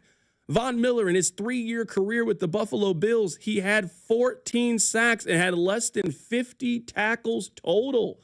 You threw money away. You only get a limited amount of resources in the National Football League, especially if you paid your quarterback the way that Kansas City has and the way that Buffalo has. The fact of the matter is Kansas City, when they've taken swings, they've hit on those swings. It hasn't always been perfect. The Frank Clark deal wasn't perfect, but you know what Frank Clark would have done yesterday in Von Miller's place? He would have got a sack. He'd have got a sack and a half. You would have heard about him. You would have known about him. Sammy Watkins frustrated the hell out of me to no end. You know what he did in AFC Championship games? He made a play. You know what he did in the Super Bowl against San Francisco? He made a catch on third down to help extend the sticks. At a minute, they're not paying you just for the regular season. They're not paying you to make a big-time play against the Dolphins or against the Jets in October. They're paying you to be a difference maker against Kansas City in January. And part of the problem for the Bills, part of why they will continue to be behind Kansas City is you tried to chase. You chased points in the game on 2-point conversions. You tried to chase some of those same things in the draft and free agency, and you struck out on just about all of those things. There's the game before the game. Free agency, player acquisition, how you build your roster, how you deal with attrition. Kansas City just completely outclassed Buffalo in almost every single turn. I'll tell you another way. I'll do that after the break. Keep it right here. It's The Drive. The Drive with Carrington Harrison on your home for Kansas City sports. 96.5 The Fan. Brought to you by DM Injury Law. Have you or a loved one been in a car wreck? Contact DM Injury Law today and get the money you deserve. Car wreck? Remember, Mike's got this. MD Anderson Cancer Center is again ranked #1 in the nation for cancer care by U.S. News & World Report's Best Hospitals rankings. Our physicians treat more types of cancers in a day than many see in their whole career. This unmatched depth of expertise, combined with our groundbreaking discoveries, gives our patients access to the most innovative treatment options. Learn more at mdanderson.org. Hey, let me tell you guys about Gates Barbecue. With 5 locations around town, you were never too far away from the world-famous barbecue taste. And we certainly got a lot to celebrate here in Kansas City. And there's no better place to celebrate than with my friends over at Gates Barbecue. So it doesn't matter if you're stopping in for lunch, be sure to go pick up the nooner. It doesn't matter if you're stopping in for dinner, or you're making your big game plans and you want to go ahead and get situated and get yourself a party tray. Gates can take care of all of those things. Maybe you plan on cooking for the big game. I know I made some wings yesterday. Well, you know what you should do? Next time you're at the grocery store, be sure to grab some of their Gates sauces and seasoning and really take those wings to the next level. Trust me, you won't forget it. So it doesn't matter if you're cooking at home or you plan on going out to grab something to eat and get ready for the big game. There's no better place to do it than my friends over at Gates Barbecue. Still getting around to that fix on your car? You got this. On eBay, you'll find millions of parts guaranteed to fit. Doesn't matter if it's a major engine repair or your first time swapping your windshield wipers. eBay has that part you need, ready to click perfectly into place for changes big and small. Loud or quiet, find all the parts you need at prices you'll love. Guaranteed to fit every time. But you already know that. eBay. Things, people, love. Eligible items only. Exclusions apply. In a world that moves a million miles a second, Haagen-Dazs invites you to slow down and savor every delicious bite. Take it one almond at a time with the Haagen-Dazs Vanilla Milk Chocolate Almond Bar. Madagascar vanilla, rich milk chocolate, and toasted California almonds make this unmatched icon legendary. Whatever Dazs you savor, a snack bar or your favorite flavor, say goodbye to the fast life and hello to savoring the finest ingredients and the richest and creamiest ice cream. That's Dazs, available at retailers nationwide. Casey's has 8 new coffee roasts that have been described as having rich aromatics that entice any palate. But, we're not sure what that means, so we just call it darn good coffee. It's not crazy. It's Casey's. Get a free any-size coffee with Casey's Rewards. See Casey's Rewards for details. Now Taxes is using Credit Karma, where a TurboTax expert can do your taxes for you. They'll get your refund, so you can do more with it right in Credit Karma. Now this is taxes. Intuit Credit Karma with TurboTax. See guaranteed details at turbotax.com/guarantees. Experts only available with TurboTax Live. Sailor Jerry's Rum is proud to present FAC 28. See at least a dozen MMA fights streamed live worldwide from the Cable Dahmer Arena Saturday, February 8th. In the main event, KC's own Muhammad Zwolak will take on Oklahoma champ Nick Fields. Get tickets now for FAC 28 through Ticketmaster or the Cable Dahmer Arena box office. Sponsored by Dream Machine Motorsports, Hoy Excavating, Apple Roofing, and Tintmaster. Shopping with your parents can be embarrassing. Why would they sell jeans with holes in them? I'm going to speak to the manager. Mom! That hoodie is giving. You should get it. YOLO. Thanks to the Chase mobile app, your kid can shop independently while you keep an eye on their spending. So you can go from We can be twinsies. To How was shopping? Saw you stayed on budget. Thanks, Mom. freedom for kids, control for parents. That's family banking from Chase. Account subject to approval. Chase mobile app is available for select mobile devices. Message and data rates may apply. JP Morgan Chase Bank N.A. member FDIC. Hey, can you blow up some balloons for Jack's party? I can't. I'm so congested. You need Sinex Saline from Vicks. Sinex Saline Nasal Spray. Yeah, just Sinex. Breathe. Sinex Saline instantly clears everyday congestion associated with colds and year-round allergies with a gentle, ultra-fine mist that's no mess and easy to control. Daddy, we need more balloons. On it. Enjoy life's important moments without congestion. Try Sinex Saline from Vicks. Just Sinex. Breathe. Use as directed. In the dynamic world of programmatic ad buying, Viant is your ultimate CTV partner. Target with precision. Buy with confidence. Viant empowers you with AI-driven technology that reaches your audience where they engage most, ensuring your message hits home. And the campaign results? Transparent, thanks to Viant's advanced measurement suite. For media buyers who demand the best, Viant delivers.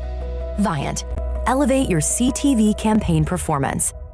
Okay, so that's with bacon, cheese, lettuce, tomato, grilled onions, ketchup, and hold the pickles. You know what you like. You wouldn't order your burger just any way. Why should your sports talk be any different? With Chapters on the free Odyssey app, you can choose the topics that matter to you most. Whether it's reactions, matchup previews, injury updates, or team news, quickly find what you really care about. Your football talk, your way. Download the free Odyssey app and start listening today. Here's traffic, brought to you by DM Injury Law. Have you or a loved one been in a car wreck? Contact DM Injury Law today and get the money you deserve. Car wreck? Remember, Mike's got this. This traffic's brought to you by Metro Ford, online at kcmetroford.com. No collisions and no stalled cars, at least none that are stopping traffic. Looking good. Eastbound 435, 6 minutes from Quivira to the state line. Northbound 35 is a 14-minute drive from Parvin to KCI. Right now at Metro Ford, you won't find a better selection of F-150s in the city, plus $8,000 off 2024 Explorers and Escapes. All ready to drive off the lot today with a lifetime powertrain warranty. These deals won't last. Visit kcmetroford.com or stop by Metro Ford on Nolan Road. You're listening to 96.5 The Fan from the Mission Plumbing, Heating, and Cooling Studios. The Fan traffic. Chiefs fans, it's Hollywood Brown. Welcome to The Drive with Carrington Harrison on your home for Chiefs football. 96.5 The Fan. Welcome back into The Drive on 96.5 The Fan, 965thefan.com, and also the Odyssey app. Coming up in about 40 minutes, you will hear from Mitch Holthus, voice of the Kansas City Chiefs. Let me play some audio for you. This is from Damian Woody. This is on ESPN's Get Up. He compares Patrick Mahomes to Tiger Woods. Patrick Mahomes is like Tiger Woods on Sunday wearing that red polo. In that moment when Tiger on Sunday and you're in that group, you know, you feel his presence. You know he's coming.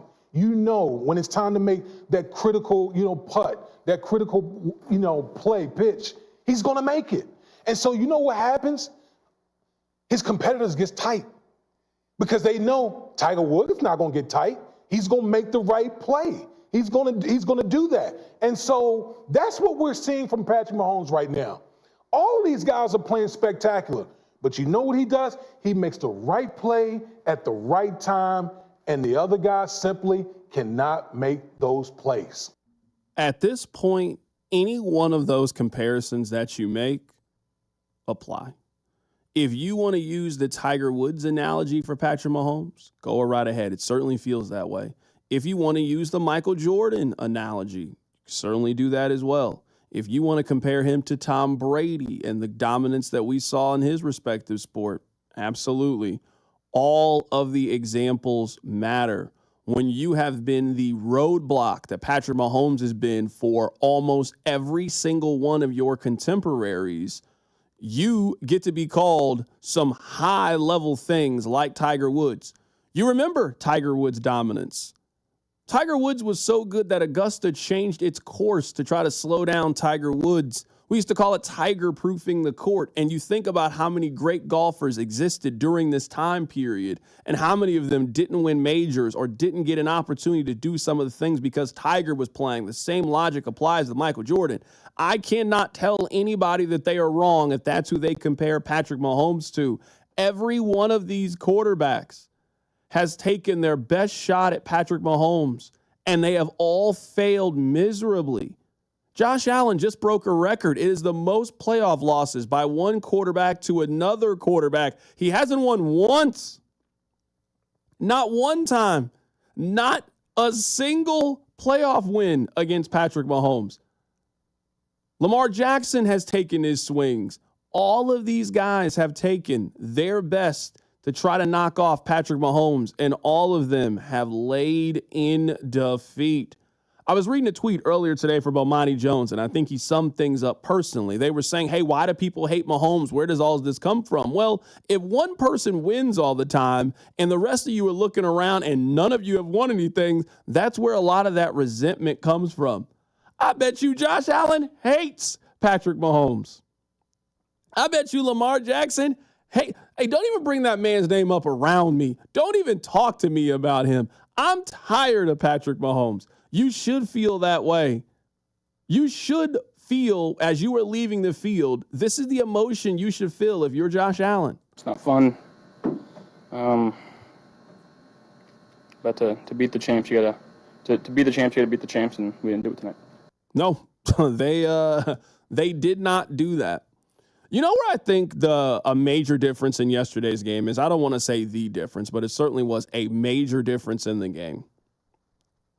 The Chiefs deserve a whole lot of credit for their ability to develop Xavier Worthy. We've now seen them do this in back-to-back years for a position group that I think we have been all critical at times about Kansas City's ability to develop, and they maybe don't develop it evenly, but there is no question that last year, a major difference in their offense as the season progressed was Rashee Rice's growth and how he developed into becoming their number one wide receiver and was able to help carry the Chiefs to a Super Bowl.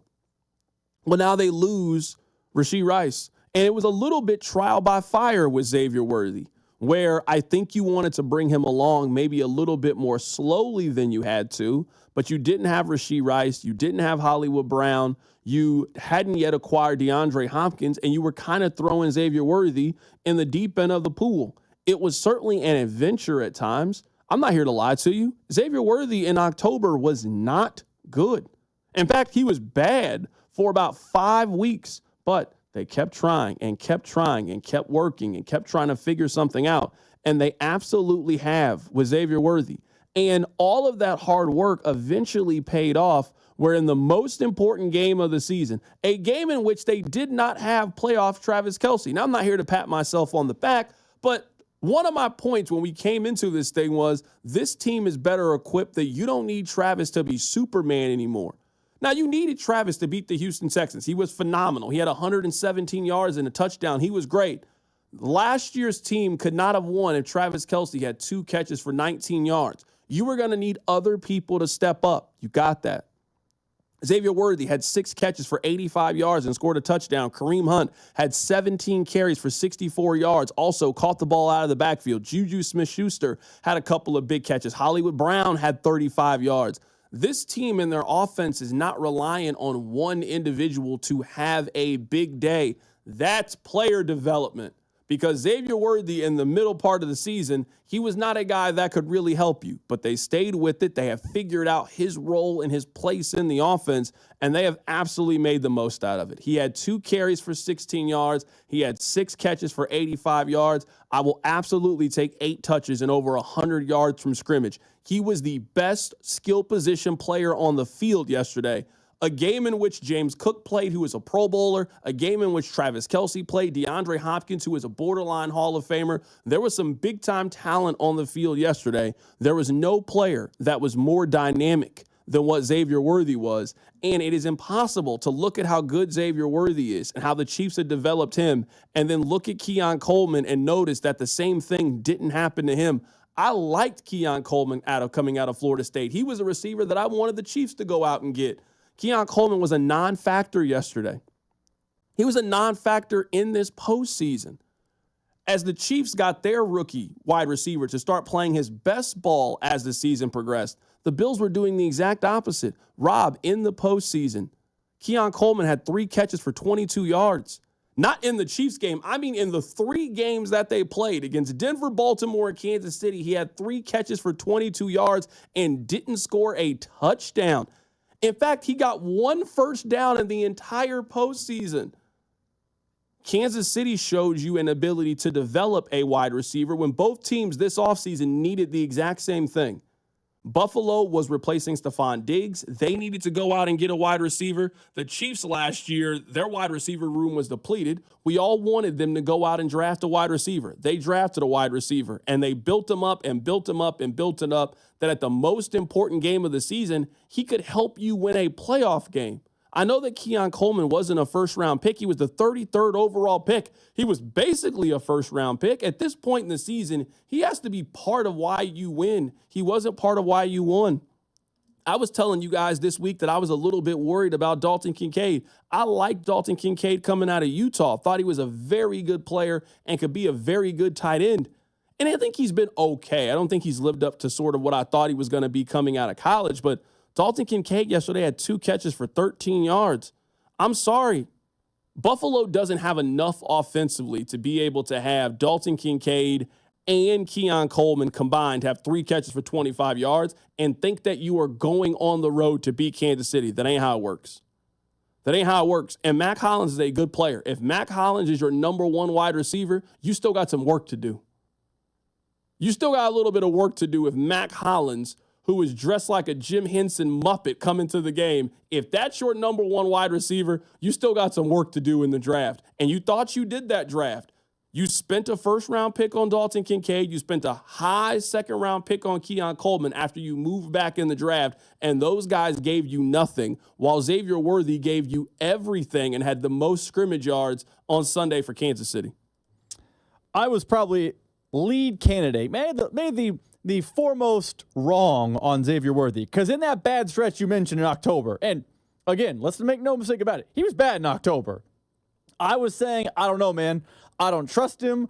Is he going to have the usage or the volume to turn the corner? Should they just start looking elsewhere? They just added DeAndre Hopkins. Maybe he should be wide receiver number 1. I mean, Juju Smith-Schuster's getting healthy again. I was down on Xavier Worthy in that window. And you know what? Not that the Chiefs listen to the show and do the opposite of what I say every time, but sometimes they do. And they were correct here. They kept going forward with him. What was the talking point for like 4 weeks in a row? He couldn't get his feet in bounds. He couldn't make a contested catch. He was 118 pounds soaking wet. That was the narrative around Xavier Worthy. Well, welcome to the postseason where he made one of the most impressive contested catches we've seen in this Chiefs run. He catch it? I think he did by the letter of the law. I disagree with the letter of the law, though. Yeah, I don't know. That was one of those things that we were watching. There was 4 of us watching it. 2 of us thought it was a catch. 2 of us thought it was incomplete. Ultimately, it wouldn't have mattered because there was defensive holding against Travis Kelce, so they would have the Chiefs would have got a first down anyway. But it was one of those calls. I was like, man, I don't know. We usually don't have it, I think, be that split because I think the ball hit the ground with Xavier Worthy, but it also didn't move, and it felt like his hand was underneath it. I don't know. I know that wasn't the point that you were making, but he did make one of the better catches that we've seen this postseason. And for the knock on him being he can't make those catches, the Chiefs just kept working to develop him. Now, I'm not saying he's a finished product because he is by no means a finished product, but what he did from October to now is more impressive than what Rashee Rice did last year. Because Rashee Rice, part of his development was they just force-fed him the ball. Like, it's easy in the NBA, we love a basketball analogy on this show, to score 30 if you're going to take 25 shots. You're going to score, even if you're on some bum team like the Hornets. That's kind of what the Chiefs did last year with Rashee Rice. Hey, we only have 3 guys who can help us. You're one of them. Congrats. Here comes heavy volume. That's not really how Xavier Worthy got going. He was making plays with a future Hall of Famer in DeAndre Hopkins on the field, another future Hall of Famer in Travis Kelce on the field, who's not looking like 25-year-old Travis Kelce. He's doing that when Hollywood Brown returned. Hollywood Brown, remember, the knock was he and Hollywood Brown had very similar skill sets. He was productive yesterday despite the fact Hollywood Brown was out there. Xavier Worthy's development and growth this season is far more impressive than what it did last season with Rice, and both of them are key reasons why the Chiefs keep going to Super Bowls. I want to play this audio for you. We had Jeremy White of WGR on Buffalo earlier. The point that I made in the open today is Buffalo gave Kansas City all the tools ultimately to beat the Buffalo Bills. Buffalo helped Kansas City get Patrick Mahomes. Buffalo was too slow to go get Trent McDuffie. And then they traded Kansas City Xavier Worthy. It was nonsensical then. It looked even sillier yesterday as Xavier Worthy had 100 yards from scrimmage against Buffalo. And the Worthy trade, I mean, I've been on this since the day it happened. I hated it. I hated the move. I hated helping Kansas City in any way at all. And you've got some people that defend it, would say, do what you're going to do. It doesn't matter what they think about your offense and what they think you're going to do. You have to make a point to do what's right for you. Well, in order to come out on the right side of that trade, you needed to win it by a lot. You're already behind Kansas City to start the conversation. So if it's an even trade, you're still behind. Don't do that. There was never any reason to do that for me. And they got Coleman, who, fine, he's a role player for them. He had a decent rookie season, but Bills fans kind of got it in their head that Worthy was a gadget guy, which I think is because he's small, right? But he's a huge part of their offense. And in that draft, both teams desperately needed receiver help. The Bills just didn't find anybody they liked, and the Chiefs did, and they reaped the benefits. So I hated the trade. It wasn't really about Worthy versus Coleman. It was principle. That was Jeremy White earlier today when we had him on the show talking about Keon Coleman and Xavier Worthy. The Chiefs deserve a lot of credit for their development last year with Rashee Rice and also their development with Xavier Worthy. Xavier Worthy has turned into their best offensive skill position player, and I know we're looking ahead just a little bit. This is what you want. You want a scenario in which I want them to go draft a 20-something-year-old running back with a rookie contract, and he becomes the foundation to your run game. You want to be in a scenario where Xavier Worthy's second year of a rookie contract, Rashee Rice, third year rookie contract, coming back from injury. The nucleus offensively for this team has to get younger, and you're going to need to do that by hitting on first-round picks, hitting on draft picks, and being able to develop those players. They might not have developed Sky Moore. You're going to win some and you're going to lose some. They developed Rashee Rice. They developed Xavier Worthy. They did a phenomenal job with Isaiah Pacheco, who was a 7th-round pick. They turned him into a very productive NFL player. That is what you have to continue to do if you're the Chiefs and you want to stay ahead of everybody else. Let's move from the offense to the defense. Let's talk about Buffalo's defense, and at times they looked helpless against Patrick Mahomes. Here's Jeremy White. The thing I don't have a lot of faith in, and I don't know that I'll ever have faith, is if they'll ever have an answer for Patrick Mahomes. If they're ever going to win at Arrowhead or whatever the game might be in the playoffs, I'm going to just go ahead into that game expecting that I need 42 points because there are no stops. The only stop they got in the first half was a fumble, and it wasn't even a forced fumble. It was just a gift. So without that, they score more points. Last year in the game here in the divisional round, when Mecole Hardman fumbles out of the end zone, if he doesn't do that, it's a 2-score game. Like, the Bills really have never made stops in the playoffs. Their defense underperforms, and against Kansas City, I think that the coaching advantage is always going to be on Kansas City's side for the most part, and the only way the Bills are ever going to get by is if they actually have some game wreckers and some guys other than Josh Allen that can make a difference, and right now the search is on for a couple more of those players. Let me give you guys some stats, and this stat comes from Ty Dunn, who does fantastic work. The Chiefs scored more points in Sunday's game than they have in their previous 36 games. That is one of the best offensive games we have seen from the Chiefs in 2 seasons, what we saw yesterday at Arrowhead. This stat about Buffalo's defense, I think, goes exactly with what Jeremy White was just saying. In Buffalo's last 5 elimination games, the last 5 postseason games, they have faced 40 drives. They have given up a touchdown in 22 of them, a field goal in 9 of them. They have only forced 8 punts in their last 40 drives. Rob, 8 in their last 40. That ain't enough.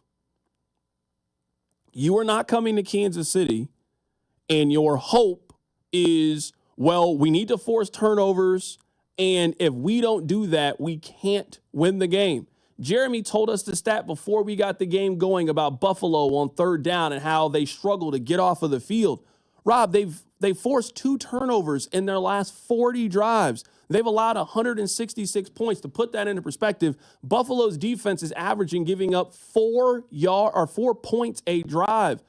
Well, you get 7, 8, 9 of them throughout the game. If you're getting on average 4 points every time you touch the ball, you are asking your defense or your offense to go out there and do a lot. I'm not here to tell you how Buffalo can beat Kansas City, but the conversation for Buffalo, you got to be able to take away something that Kansas City wants to do. And in these games, they haven't been able to really take away anything. They couldn't take away Xavier Worthy. They couldn't take away Kareem Hunt yesterday. Last season, couldn't stop Isaiah Pacheco. Travis Kelce played really well against them. Rashee Rice played really well. Buffalo's defense, they might flex their muscle against the bad teams in the AFC East that don't have good quarterbacks and don't have a lot of weapons. But Kansas City has sliced and diced this Bills defense. This is embarrassing. Your last 5 postseason games, you forced just 2 turnovers, and teams have scored on 30 of those 40 drives. You can't win that way. You cannot sustain success that way if your defense has not shown an ability to get off of the field and stop offenses. They couldn't stop Kansas City. Kansas City's biggest stop came from themselves on the RPO, where it's not like Buffalo forced a fumble. They didn't punch it out. They didn't do any of those things. They just were gifted a turnover. And Kansas City is the best team at being able to withstand those things. And they're also not giving you multiple. Sure, Baltimore might give you 3 of those opportunities.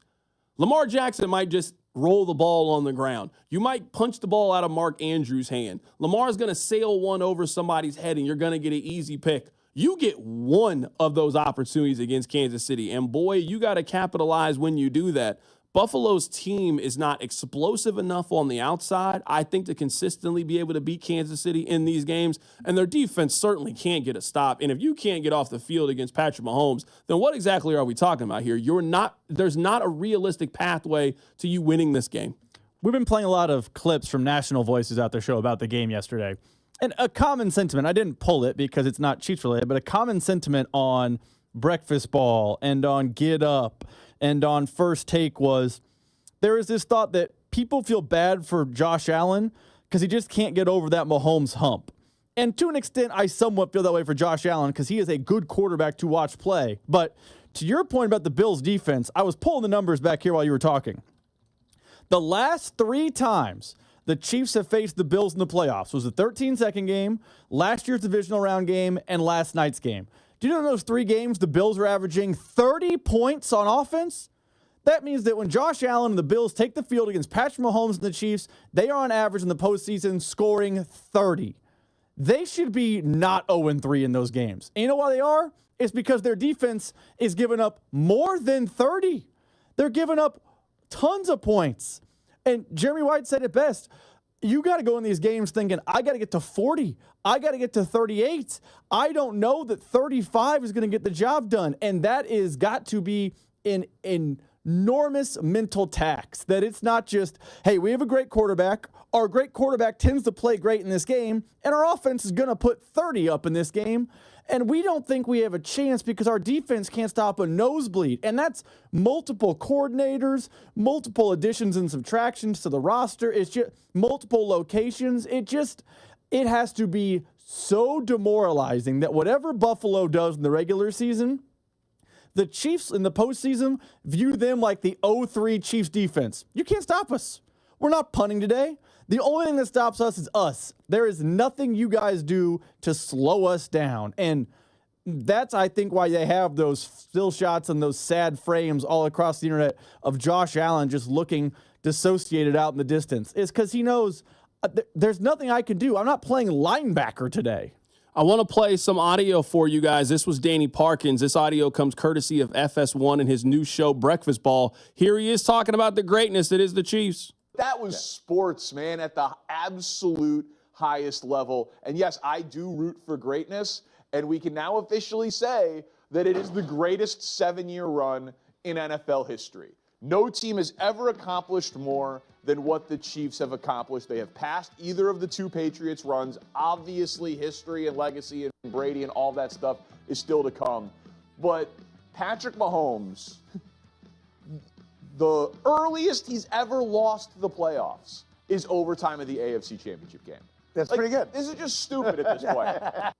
That was Danny Parkins on his show on FS1. Coming up at the top of the hour, we'll be joined by Mitch Holthus. He will join us in studio.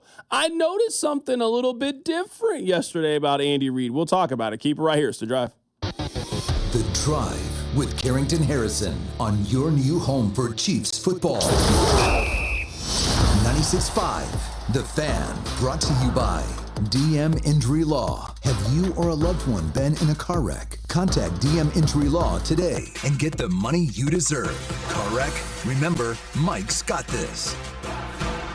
Twin Peaks is the best in the game. Here, your favorite drafts are poured at a frosty 29 degrees, and rare barrel-aged whiskeys are served just the way you want them. It's bigger game days and bolder fight nights. I mean, where else can you find a scratch kitchen that always comes in clutch every day from lunch to late night? Only at Twin Peaks, the #1 sports bar.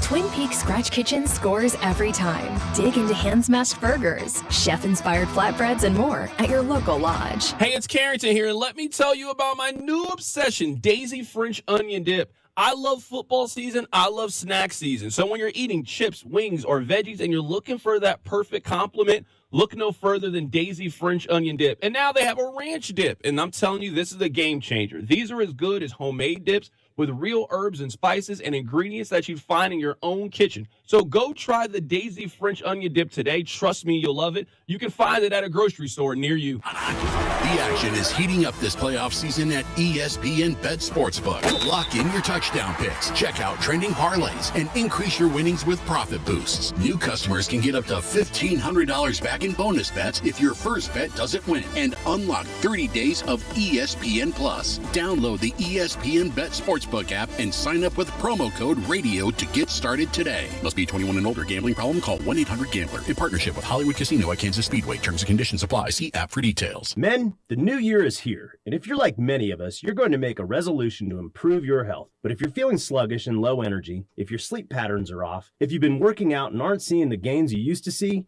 making that resolution may not be so easy. This is Jeff for Heartland Men's Health, and if you're feeling the way I just described, we can likely help you with that resolution, because those symptoms probably mean you're suffering with low testosterone. And at Heartland Men's Health, we're experts in treating this condition. With our low T protocols, if you're like most men, the change will astound you. You'll feel more energy and better mental clarity, your sleep will improve, your workouts will be better, and you'll likely find your sex drive goes up as well. So call us today and get treated for your low T. Your initial visit is only $99 and includes blood work and a medical consult. And if you start on testosterone the day of your appointment, your visit is free. Call 844-447-6600. That's 844-447-6600, or go to heartlandmenshealth.com. Heartland Men's Health, a Promenic restorative health practice. I fall in love with you more every single morning. Babe, you're my favorite. My heart belongs to you. At Shane Company, our fine jewelry says it all without saying a word. This Valentine's Day, give a gift they'll love. We have pieces you can personalize or classic gifts that are ready to go. Shop our collection of meaningful gifts, like necklaces engraved with flowers and a message of love. Or give timeless diamond studs or a stylish 14-karat gold chain. We have so many romantic gifts, no matter your budget. Just call us Cupid. Shane Company, your friend and jeweler. My son loves to fly kites, but my active psoriatic arthritis can sometimes hold me back. Now with Skyrizi to treat my skin and joints, I'm ready to go. Skyrizi, Risankizumab Riza, a prescription-only 150 milligram injection for adults, helps with less joint pain, stiffness, swelling, and fatigue. For those who also have plaque psoriasis, 90% clearer skin is possible with just 4 doses a year after 2 starter doses. Don't use if allergic to Skyrizi. Serious allergic reactions and an increased risk of infections or a lower ability to fight them may occur. Before treatment, your doctor should check for infection and tuberculosis. Tell your doctor if you have an infection or symptoms such as fever, sweats, chills, muscle aches, or cough, or if you plan to or recently received a vaccine. With Skyrizi, there's nothing like clearer skin and better movement, and that means everything. Ask your doctor about Skyrizi today and visit skyrizi.com or call 1-866-SKYRIZI to learn more. Lowe's knows how to help make your Super Bowl 59 party a touchdown. Let us help you prep your home to host with top brands like Charbroil, Blackstone, and LG, so you can be the MVP of game day. Plus, use the Lowe's app to find what you need for a seamless shopping run. Or huddle up with our Lowe's Red Vest associates to help make all your game time hosting decisions.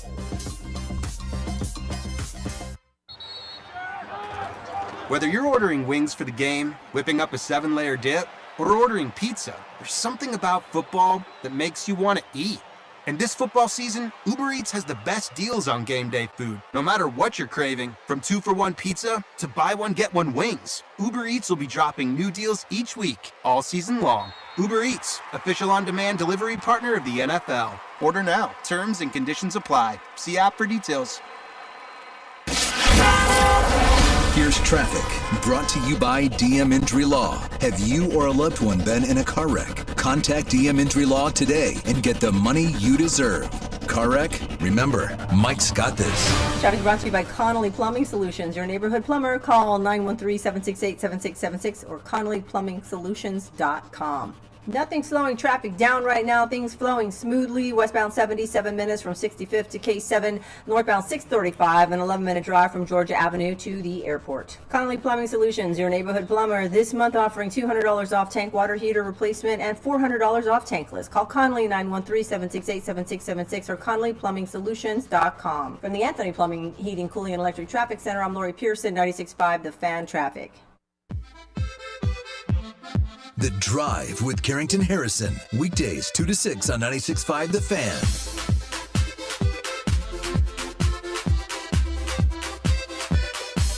You know what? I want to take a little bit of time to tell Andy Reid that I'm proud of him. I didn't know if he had it in him.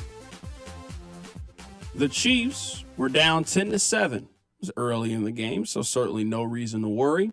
There's still a lot of time left in the game. There's 40 minutes left in the game. The Chiefs' drive, it looked like it was about to stall.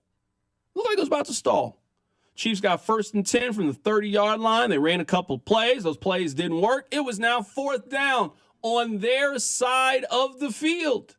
Now, maybe the analytics people will tell you got to go for it in that scenario, 4th and short, but certainly on your side of the field, it is not a given that you would go for it. Certainly not an automatic that you would go for it, but you know what? The Chiefs called a timeout and went for it.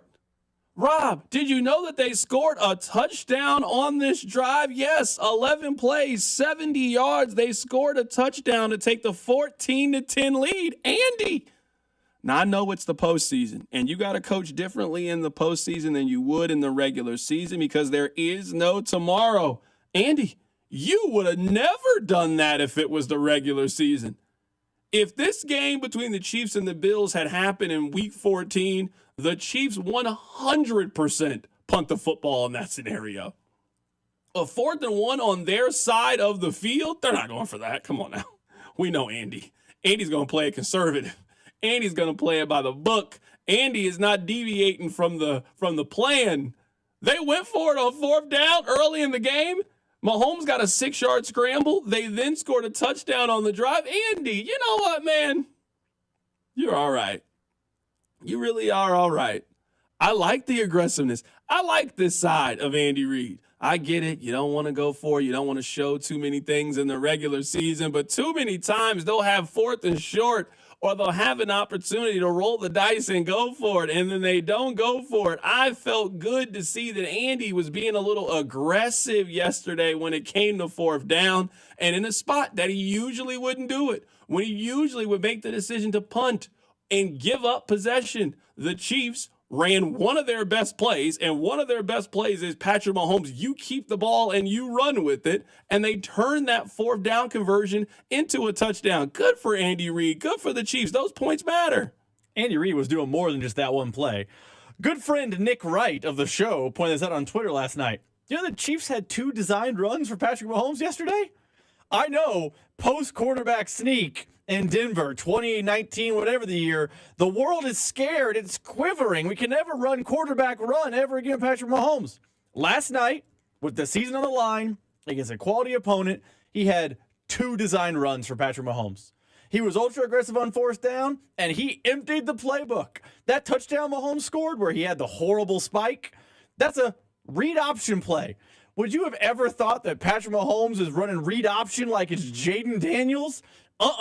That had Chiefs Twitter abuzz. And earlier in the game on the 4th and 2, you had the little fake handoff, roll out, run, Patrick, go get a play. Andy Reid was not only aggressive in decision-making, it was play calling. I'm emptying everything. Everything I got on this giant Denny's menu is coming out today. And credit to Andy Reid. I get frustrated sometimes, like in week 2, and it's 4th and 1 from the 1-yard line against the Bengals, and we're kicking field goals. That's nonsensical to me. But you know what? Those games don't matter in the grand scheme of things.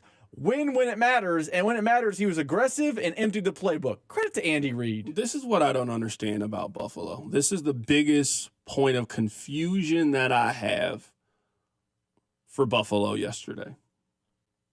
You, I'm guessing, studied the Chiefs, watched the Chiefs. You have played the Chiefs enough to know. In the regular season, when it was a big 4th down, I think in years past, you would have kicked a field goal to try to go up. I believe it would have been 2 possessions. Maybe I'm off a little bit on my math and scoring from the first matchup. But Buffalo made a bold decision to go for it there and not take the points and try to win the game with their quarterback. And I commended them. But then when I watched how they called plays for this game, it was like the exact opposite. You know what you need to beat Kansas City? You need a little bit of vision. You need some creativities. You need to dare to be different. You need to be bold. And what I saw from Buffalo yesterday was the most vanilla, bland, lack of vision offense that I've ever seen before. Well, if we got a 4th and short, we got to make sure that we get it. So we're going to go with the play we know is going to work. But it didn't work yesterday. You know what it reminded me of? This is what it reminded me of. Do you guys remember the Kane to Haas? What was it? The hit that Kane scored from first to home. And the Royals had talked about it. They had talked about how they had scouted and scouted and scouted, and they realized where Toronto was a little bit weak. And they were able to exploit it. Well, if Jim Nantz knows, because they said it during the broadcast, well, the Chiefs told me that they believe that Josh favors his left side on those plays. The Chiefs scouted you and knew what you were going to do. You then did exactly what they thought you were going to do, and then they stopped it. And then your plan was, well, let's continue to do that. They ran that tush-push play 5 separate times against Kansas City. They were 3-2. Now, sure, you got it more times than you didn't get it, but you're going for those plays on 4th down, on 3rd and short. You're going for those plays when you're trying to get a 2-point conversion. Man, the 2 times you don't get it are massive. Buffalo has the best short yardage quarterback that we have potentially ever seen in the National Football League. You could put Cam in that conversation because Cam was a wizard on a 4th and short around the goal line. Cam was amazing. Josh Allen is in that same vein. You didn't use any of that creativity. You didn't use any of that yesterday with Josh Allen. You tried to run the Philadelphia playbook. You tried to run the tush push. You just no imagination, no creativity. That's not how you beat the Chiefs. How many Chiefs games have we seen? If you're going to play things by the book and you're not going to go out on a limb, if you're not going to color outside the lines just a little bit, then I don't know why you think that you have an opportunity to go on the road and beat the best franchise in the National Football League. It's nonsensical to think that you can do that. Coming up in just a little bit, we'll be joined by Mitch Holthus, voice of the Kansas City Chiefs. We had Colin Cowherd earlier today on his show. Here's what he said. And yet here's Mahomes, and I noticed this yesterday. It reminded me of Tiger Woods and MJ. He's got that red on in a big Sunday game. And Mahomes, as great as he is, elevates and expands in these games. And Josh Allen and the Bills and Sean McDermott, they just shrink a little.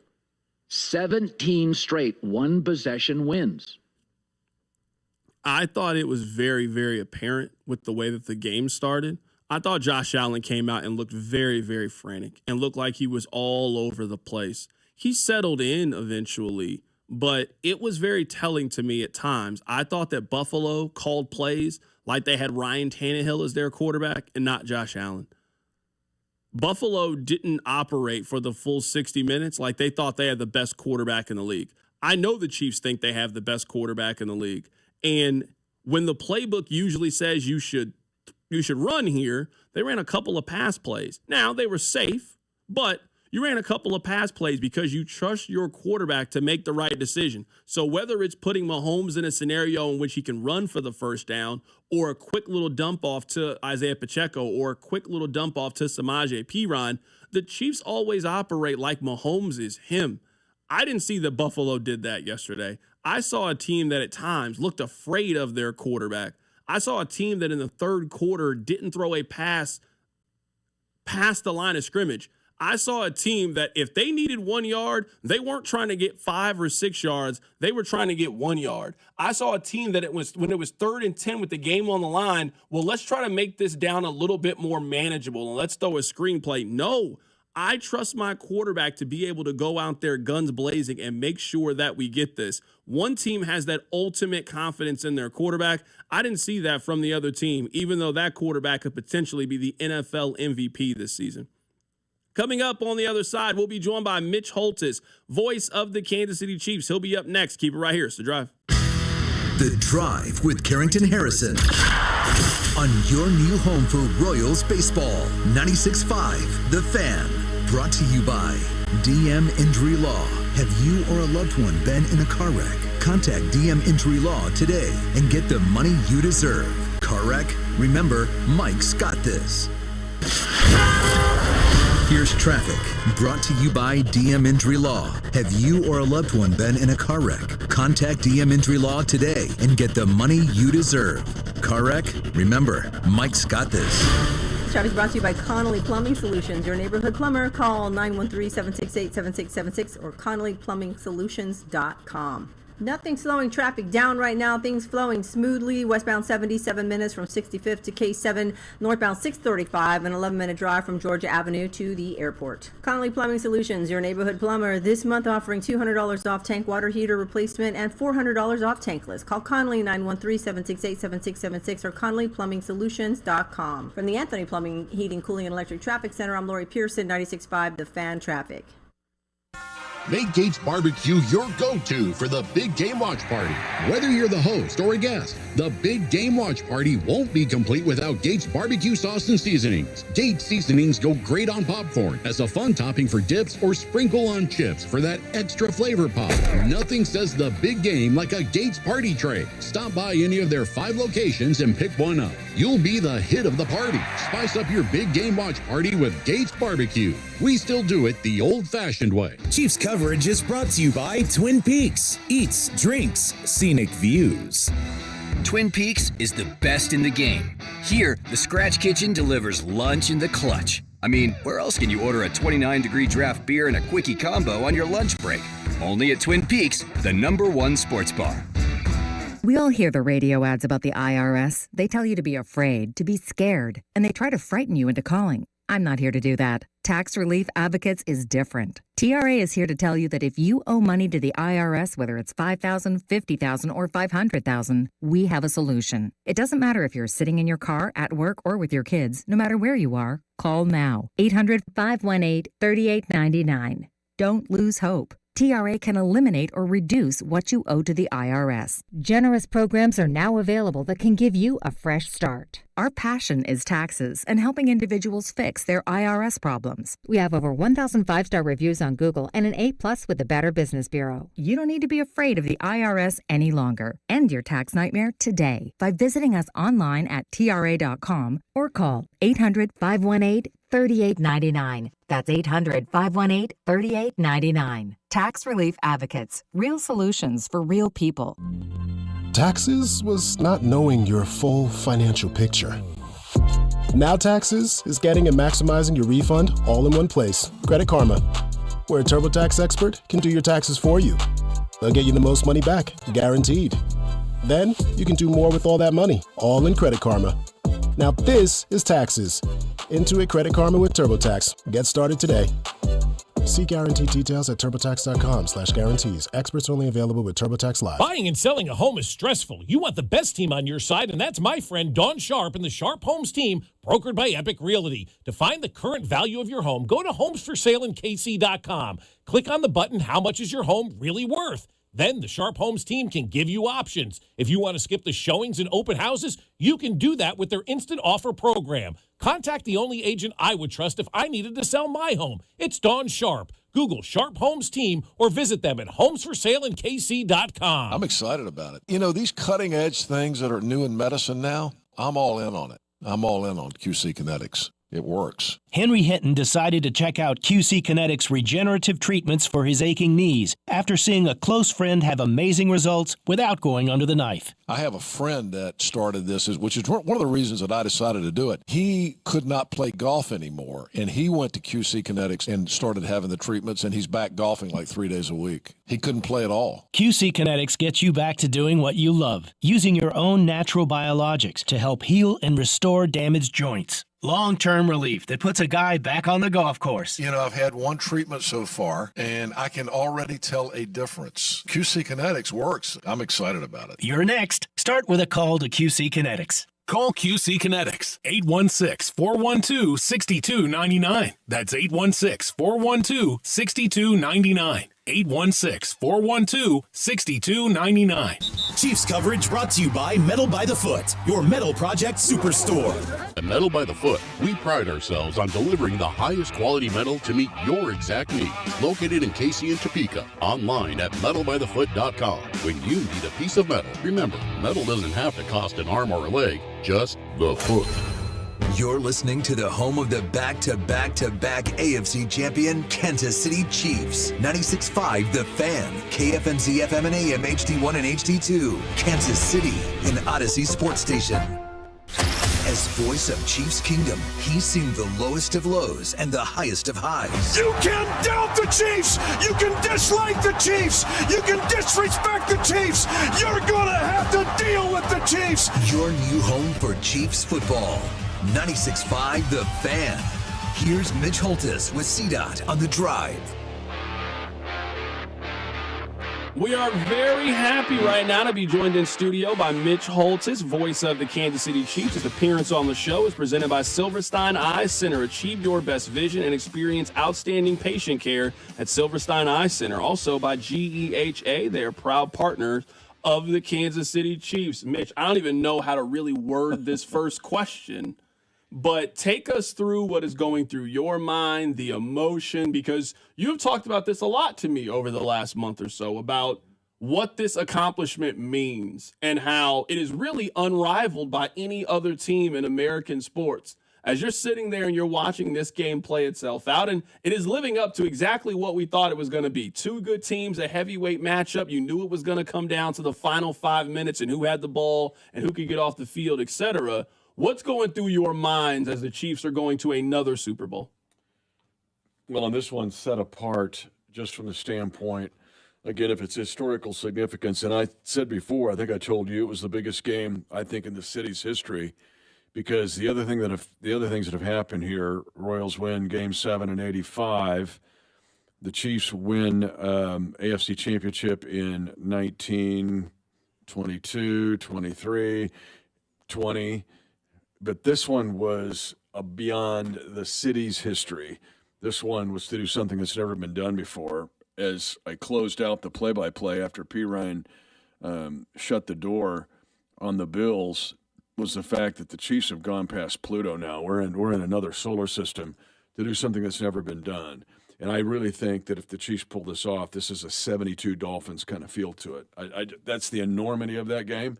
I felt it all week long, CDOT. And as we got 48 hours out, man, I was going through every emotion personally that I could feel of like confidence, emotional, of like, wow, this is such a big deal. But then as the game played out, it played out exactly like the research.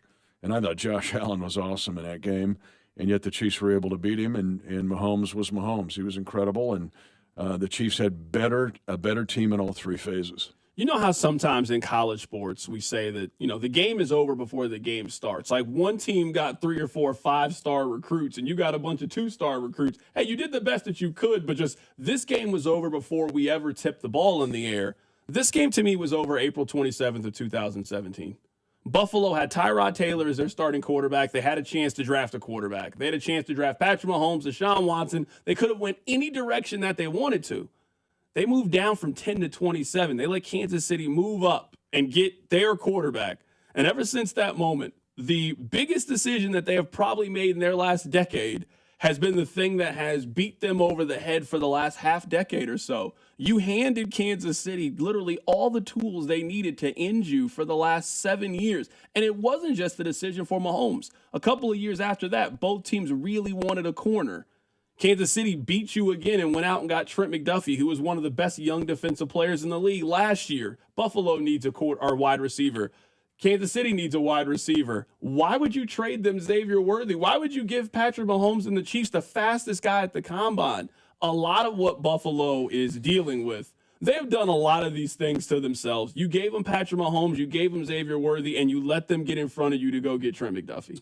Yeah, I say this, again, humbly, but in the NFL, I've learned in 31 short years, you're either chased or you're chasing.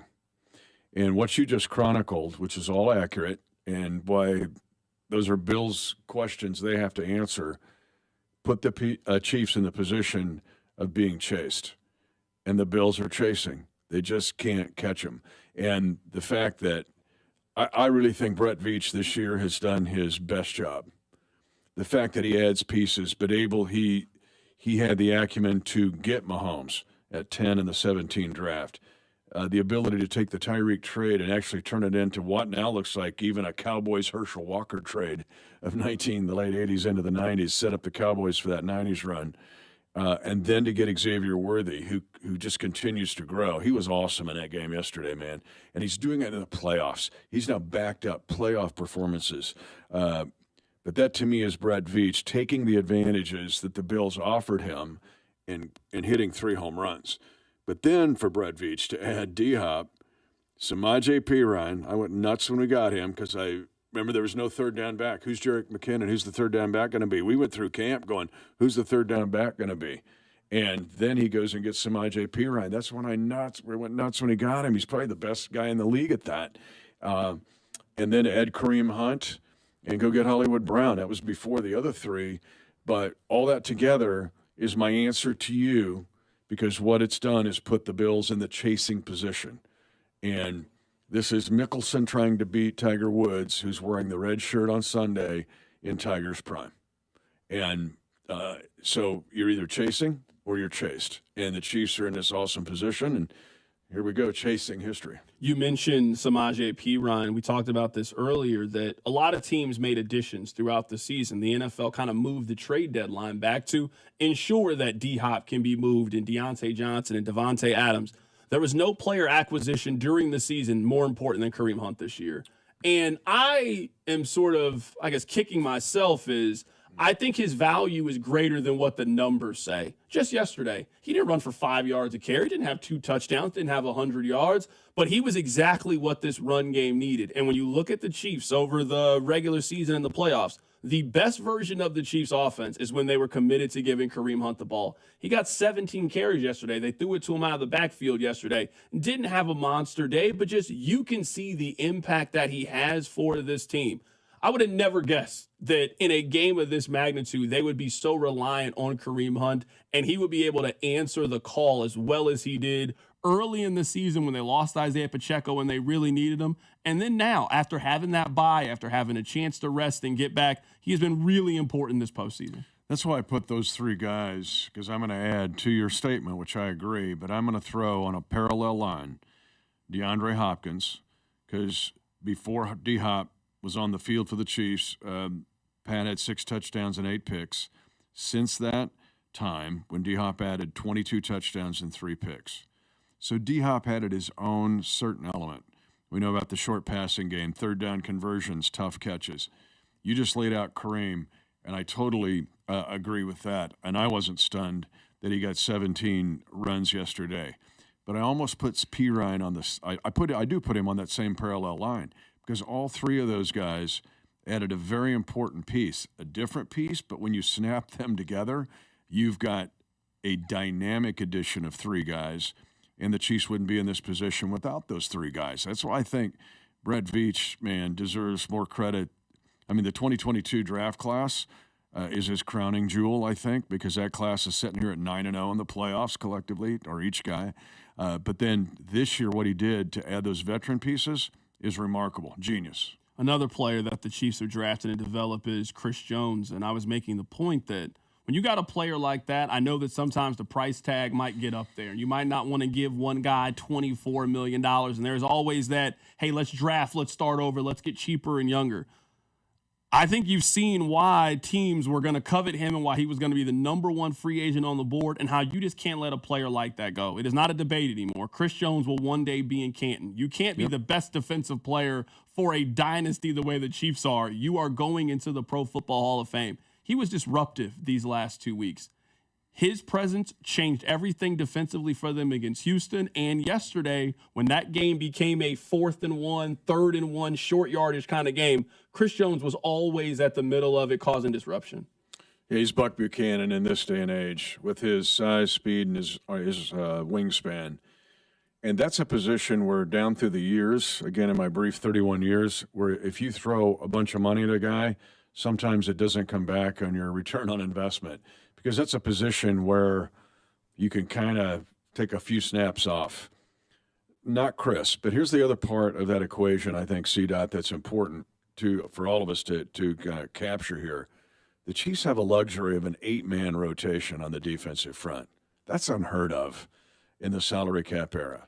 When you look at all of those guys, again, contribute in one way, shape, or form. Now, Chris is the piece of the centrifugal force that kind of sets everything in action. But look what Mike Pennell did yesterday. The Chiefs may not win yesterday without Mike Pennell. He was incredible. This is a guy that's been with 7 teams. And I talked to Coach and I are going to talk about it tonight on the Chiefs Kingdom show, specifically Mike Pennell. But Karlaftis, Felix Anudike-Uzomah is ascending. We've seen Mike Dana be able to go inside and outside. Charles Omenihu was so fired up for that game yesterday. But Chris can play inside and outside. So can Omenihu. So can Mike Dana. But you have 8 guys, throw in Derek Nottie, who was, again, very important yesterday. But to have an 8-man rotation in the NFL in your defensive front is really unheard of. And again, Chris is the leader, but to have those other 7 guys with him is pretty awesome. I'll use the word courage here. There's probably some other words I would use, but I would use the term courage. I don't think people understand the amount of gall you have to have on the most important defensive play of the game. Going up against who I think is the second best quarterback in the National Football League and being willing to send that amount of pressure and being willing to live with the result. Like the way that he disguised it was so well, where the blitz came from, how it forced Josh Allen to be a little bit uncomfortable. Spags' timing of knowing when to blitz, when to send pressure, when to step back into his own. I thought the way that he called the game defensively, I thought it disrupted Buffalo early on, and I thought late, too, as you could feel the tension of the game growing. I thought he did a lot to slow down Buffalo's quarterback. Yeah, I want to add Turk Wharton into my 8-man rotation because he's had the best year of his career. I saw it in OTAs and saw it in camp. Let's go back to Spags. Spags and Andy Reid have something in common. They'll hang on to a hole card. They'll hang on to it. And you said courage, and I would agree, but there's also a patience with them because they will wait and use it at the most opportune time. Danon had a really good point because his study had shown that trying at the critical point to move Josh Allen to his left, even if it's just a few steps, that's the uncomfortable part that you mentioned. That blitz was genius, because it actually came from 2 different spots. One, you had an unblocked middle blitzer, and then you had the outside to keep the outside contained for his fail-safe to take off and run to the right. It made him move to his left just a half step, very similar to the play in the AFC divisional game a year ago. If you remember, he got bumped off his left half step, and it made an inaccurate throw into the end zone. I don't know if you remember that play or not. It was a touchdown, a wide-open dude, and Josh missed him because he had to move to his left by about a half a body length. That happened again. But that blitz, Joe Cullen, and we're talking about it last night after the game, Spags saved it. Now, he's got a whole bunch of stuff, so he's got a whole bunch of cards that he's holding, but there's a real temptation to use it third quarter. I got this. I know that we can win on this play. He saved it for the right time. And that's courage, but it's also patience. Right now, we're talking to Mitch Holthus, voice of the Kansas City Chiefs. One thing I hate about basketball is we saw Steph Curry do something, and everybody thinks they can shoot threes. No, you're a post player. Go down on the block and be 6'11" and be a post player. We saw in the NFL one team found a short yardage play that appeared to be unstoppable, and they've run this play now for 3 seasons, and it works for them. It doesn't work the same for everybody else. And what I thought Buffalo did wrong yesterday is instead of being Buffalo and using Josh Allen's incredible skill set where Josh Allen is 6'5", 240, I'm giving him the ball like Tim Tebow at Florida and telling him to run downhill. You kept trying to do the tush push. Well, you ran it 5 times. It got stopped 2 times. All right, well, you made it more times than you didn't, but when it gets stopped, that's a big stop. When they made the decision to not take the extra point and then try to go for 2, Kansas City stopped at that time. They also stopped it on the controversial play, and I want to get your thought there. I think that Kansas City's best characteristic is they get you to play outside of yourself. They did that last year in the AFC Championship game to Baltimore. They got Baltimore to play a different style. I thought at times Buffalo tried to do something that is not them, and they tried to maybe be a little bit safe when you got to be bold, you got to be daring, you got to think outside the box to try to knock out this Chiefs team. Well, and they got some daring plays, Buffalo does, because I've seen them throughout the year. And even the play they ran for Cook for the touchdown on 4th down when he stretched out for the ball, that's a pretty creative play. They got about 3 options off that play. But I'm with you. But even the Eagles they're not running the tush push like, oh, this is just automatic. And they're missing Jason Kelce in that regard. But I'm with you. But it actually started the week before against Baltimore. Did you see Buffalo try to run it at the goal line against Baltimore and it got stuffed?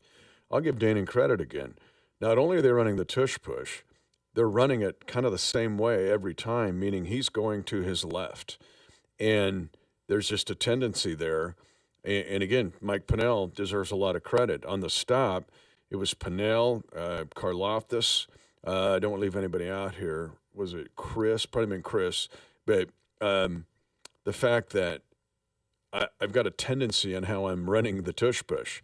And so you're not even guessing right. You're just using the calculation to stuff that A gap. And it's the NFL, meaning quarterback sneaks don't always work. And so, yeah, you can go to the well one too many times. And it really started, I thought, the week before against Baltimore. I thought that Buffalo was trying to win on the scorecard, so to speak, and not trying to knock Kansas City out. Like, on the controversial 4th down play that everybody is arguing. Honestly, I don't know. Like, you could convince me that he got it. You can convince me that he didn't get it. I'm not really sure if you can see where the ball is. I think you got to go with the original call on the field, so I don't have a problem with that. But my thing is, you keep trying to get one when you need one. Well, whenever Kansas City was in that scenario late in the game, we're not playing to just get the 1st down. We're looking to advance it, keep the ball in bounds, fall to the ground, and keep the clock moving. I felt like Buffalo was playing a real dangerous game there with all of those quarterback sneaks and just not giving yourself a big margin for error. And if you are relying on the officials to make the correct spot in order to win, that's not how you beat Kansas City. Follow me on this. The Bills set an NFL record this year with only 8 giveaways, tied at the 19 Saints. Yesterday they had no giveaways. Oh no, they had 2. Even at 22-21 with that situation, you can also, this is where you get outside of your own body. If you try to pin the Chiefs back, and I know the Bills defense was struggling, but still, they turned the ball over. That 4th and 1 plays a turnover. And so the Chiefs actually were +1 in turnovers, even though it does not look like that way in the stat sheet. So what happened? Short field. And what did the short field turn into? A touchdown and a 2-point conversion. And so now instead of 22-21, you're going to make the Chiefs drive, if you trust Sam Martin, 95 yards. Now all of a sudden you just gave them a 8-point possession, and the whole game changes. So everyone was 4th down. If they made a mistake, it was that this is an automatic 1st down for us. And that's where you've got to sit there and have, some game day management, even beyond what maybe the metrics show you. But Buffalo turned it over yesterday without turning it over and allowed Kansas City to win the game. You've been critical of Justin Herbert, and over time I've seen, Mitch was right about Justin Herbert. Do you think Josh Allen ever gets there? Because he has come really close. He has knocked on the door these last couple of years, and it seems like no matter what he does, no matter what Buffalo does, there is a team out there that just continues to outrun them. You made the point earlier about being the chaser or the one that is being chased. It seems like Buffalo has been running behind, and at times it appears they are a little bit close, and then these two teams play each other in the postseason, and you notice that there is a gap between these two teams. Do you think it ever happens for Josh Allen? Do you think he ever gets over the hump? I do. That's my feeling on January the 27th at 4:19 Central Time. Buffalo not completely, but redid the way they were playing football this year. And they did it by doing what Patrick Mahomes has done the last 2 years, and that is learn to be incredibly efficient, learn to 10-play drives, control the game. But what are they going to do from the future? So the Chiefs continue to evolve. The Chiefs have a much better defense than Buffalo has right now.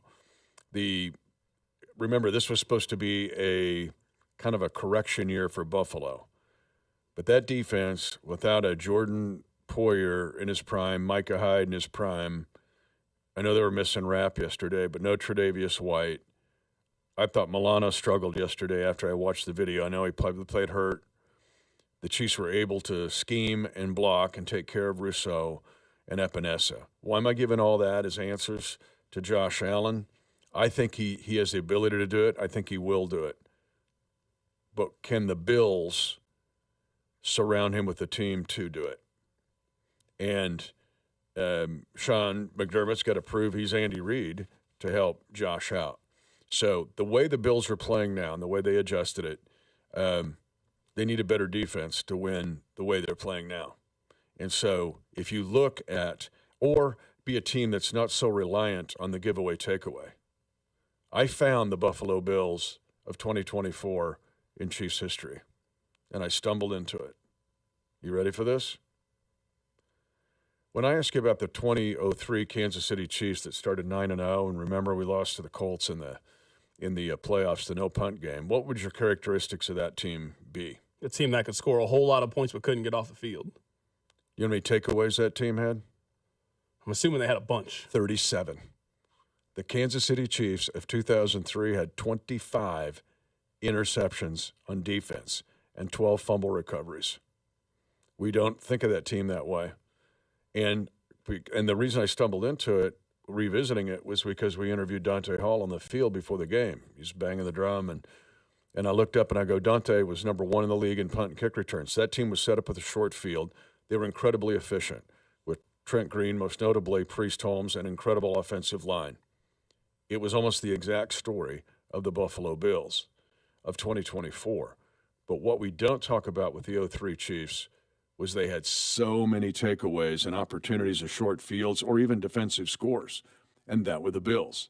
So now can Josh Allen win it all and do it without the incredibly narrow margin of I have to win the giveaway takeaway every time to be in position to do that? And that's really more of a Bills organizational question than it is for Josh. But I'm a fan of Josh Allen. I think he's a tough kid. I think he makes really good throws. I think he makes really good decisions. He did get the turnovers down, but now they got to continue to keep building that team around him, both sides of the ball, and special teams and coaching. This feels like a theme to the postseason that you get another chance at Patrick Mahomes. We just saw Josh Allen get another chance. Jalen Hurts also gets another chance as his team is going back to the Super Bowl. I know that it's pretty early on in this. What stands out to you about Philadelphia when you start to really break down film and look at what are you going to be trying to watch and look for with the Eagles we get ready for next Sunday? Again, my perception without doing a scuba dive into them is a really impactful defense, especially up front, that they can command the line of scrimmage. I think that they've done a very good job of drafting to that team and adding pieces on defense specifically. Offensively, it's the Saquon Barkley show with the other guys around him are very similar to the guys we saw in Super Bowl 57. They just have added Barkley to be a dynamic runner. But I think they are really, really good on defense, probably underrated because they have, again, apparent, until I get into a scuba dive, no real weaknesses at all three levels of the defense. Right now, we're talking to Mitch Holthus, voice of the Kansas City Chiefs. Is this your last Chiefs Kingdom, or do you do one when the season is over? Whenever you guys get back from New Orleans, the season's over. Okay, yeah. all right. But it's going to be on Tuesday because what I've learned, I've been late the last 2 Mondays getting to that show. I've actually started the show in the car on the way to get to, and I walk in about midway through, like some old David Letterman, scene. So we'll do it on the Tuesday after the Super Bowl on a Sunday. What do you guys have planned for today? Jan Stenerud. She's Hall of Famer. Well, Pro Football Hall of Famer. Let's talk about the tie-in here. There's so many storylines to this upcoming game. Jan Stenerud.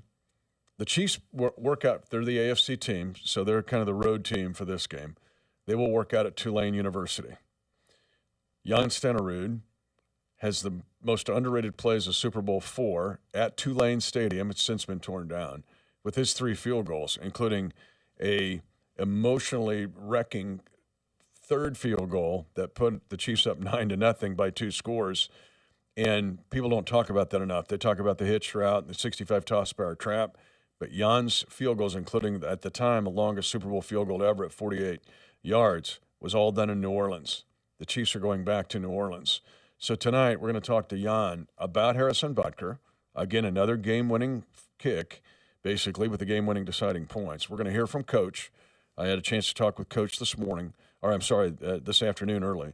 But then we're going to jump into Jan's visit to New Orleans and talk about that game and the fact that the Chiefs are going back now to where they won Super Bowl IV and try to do something that's never been done before.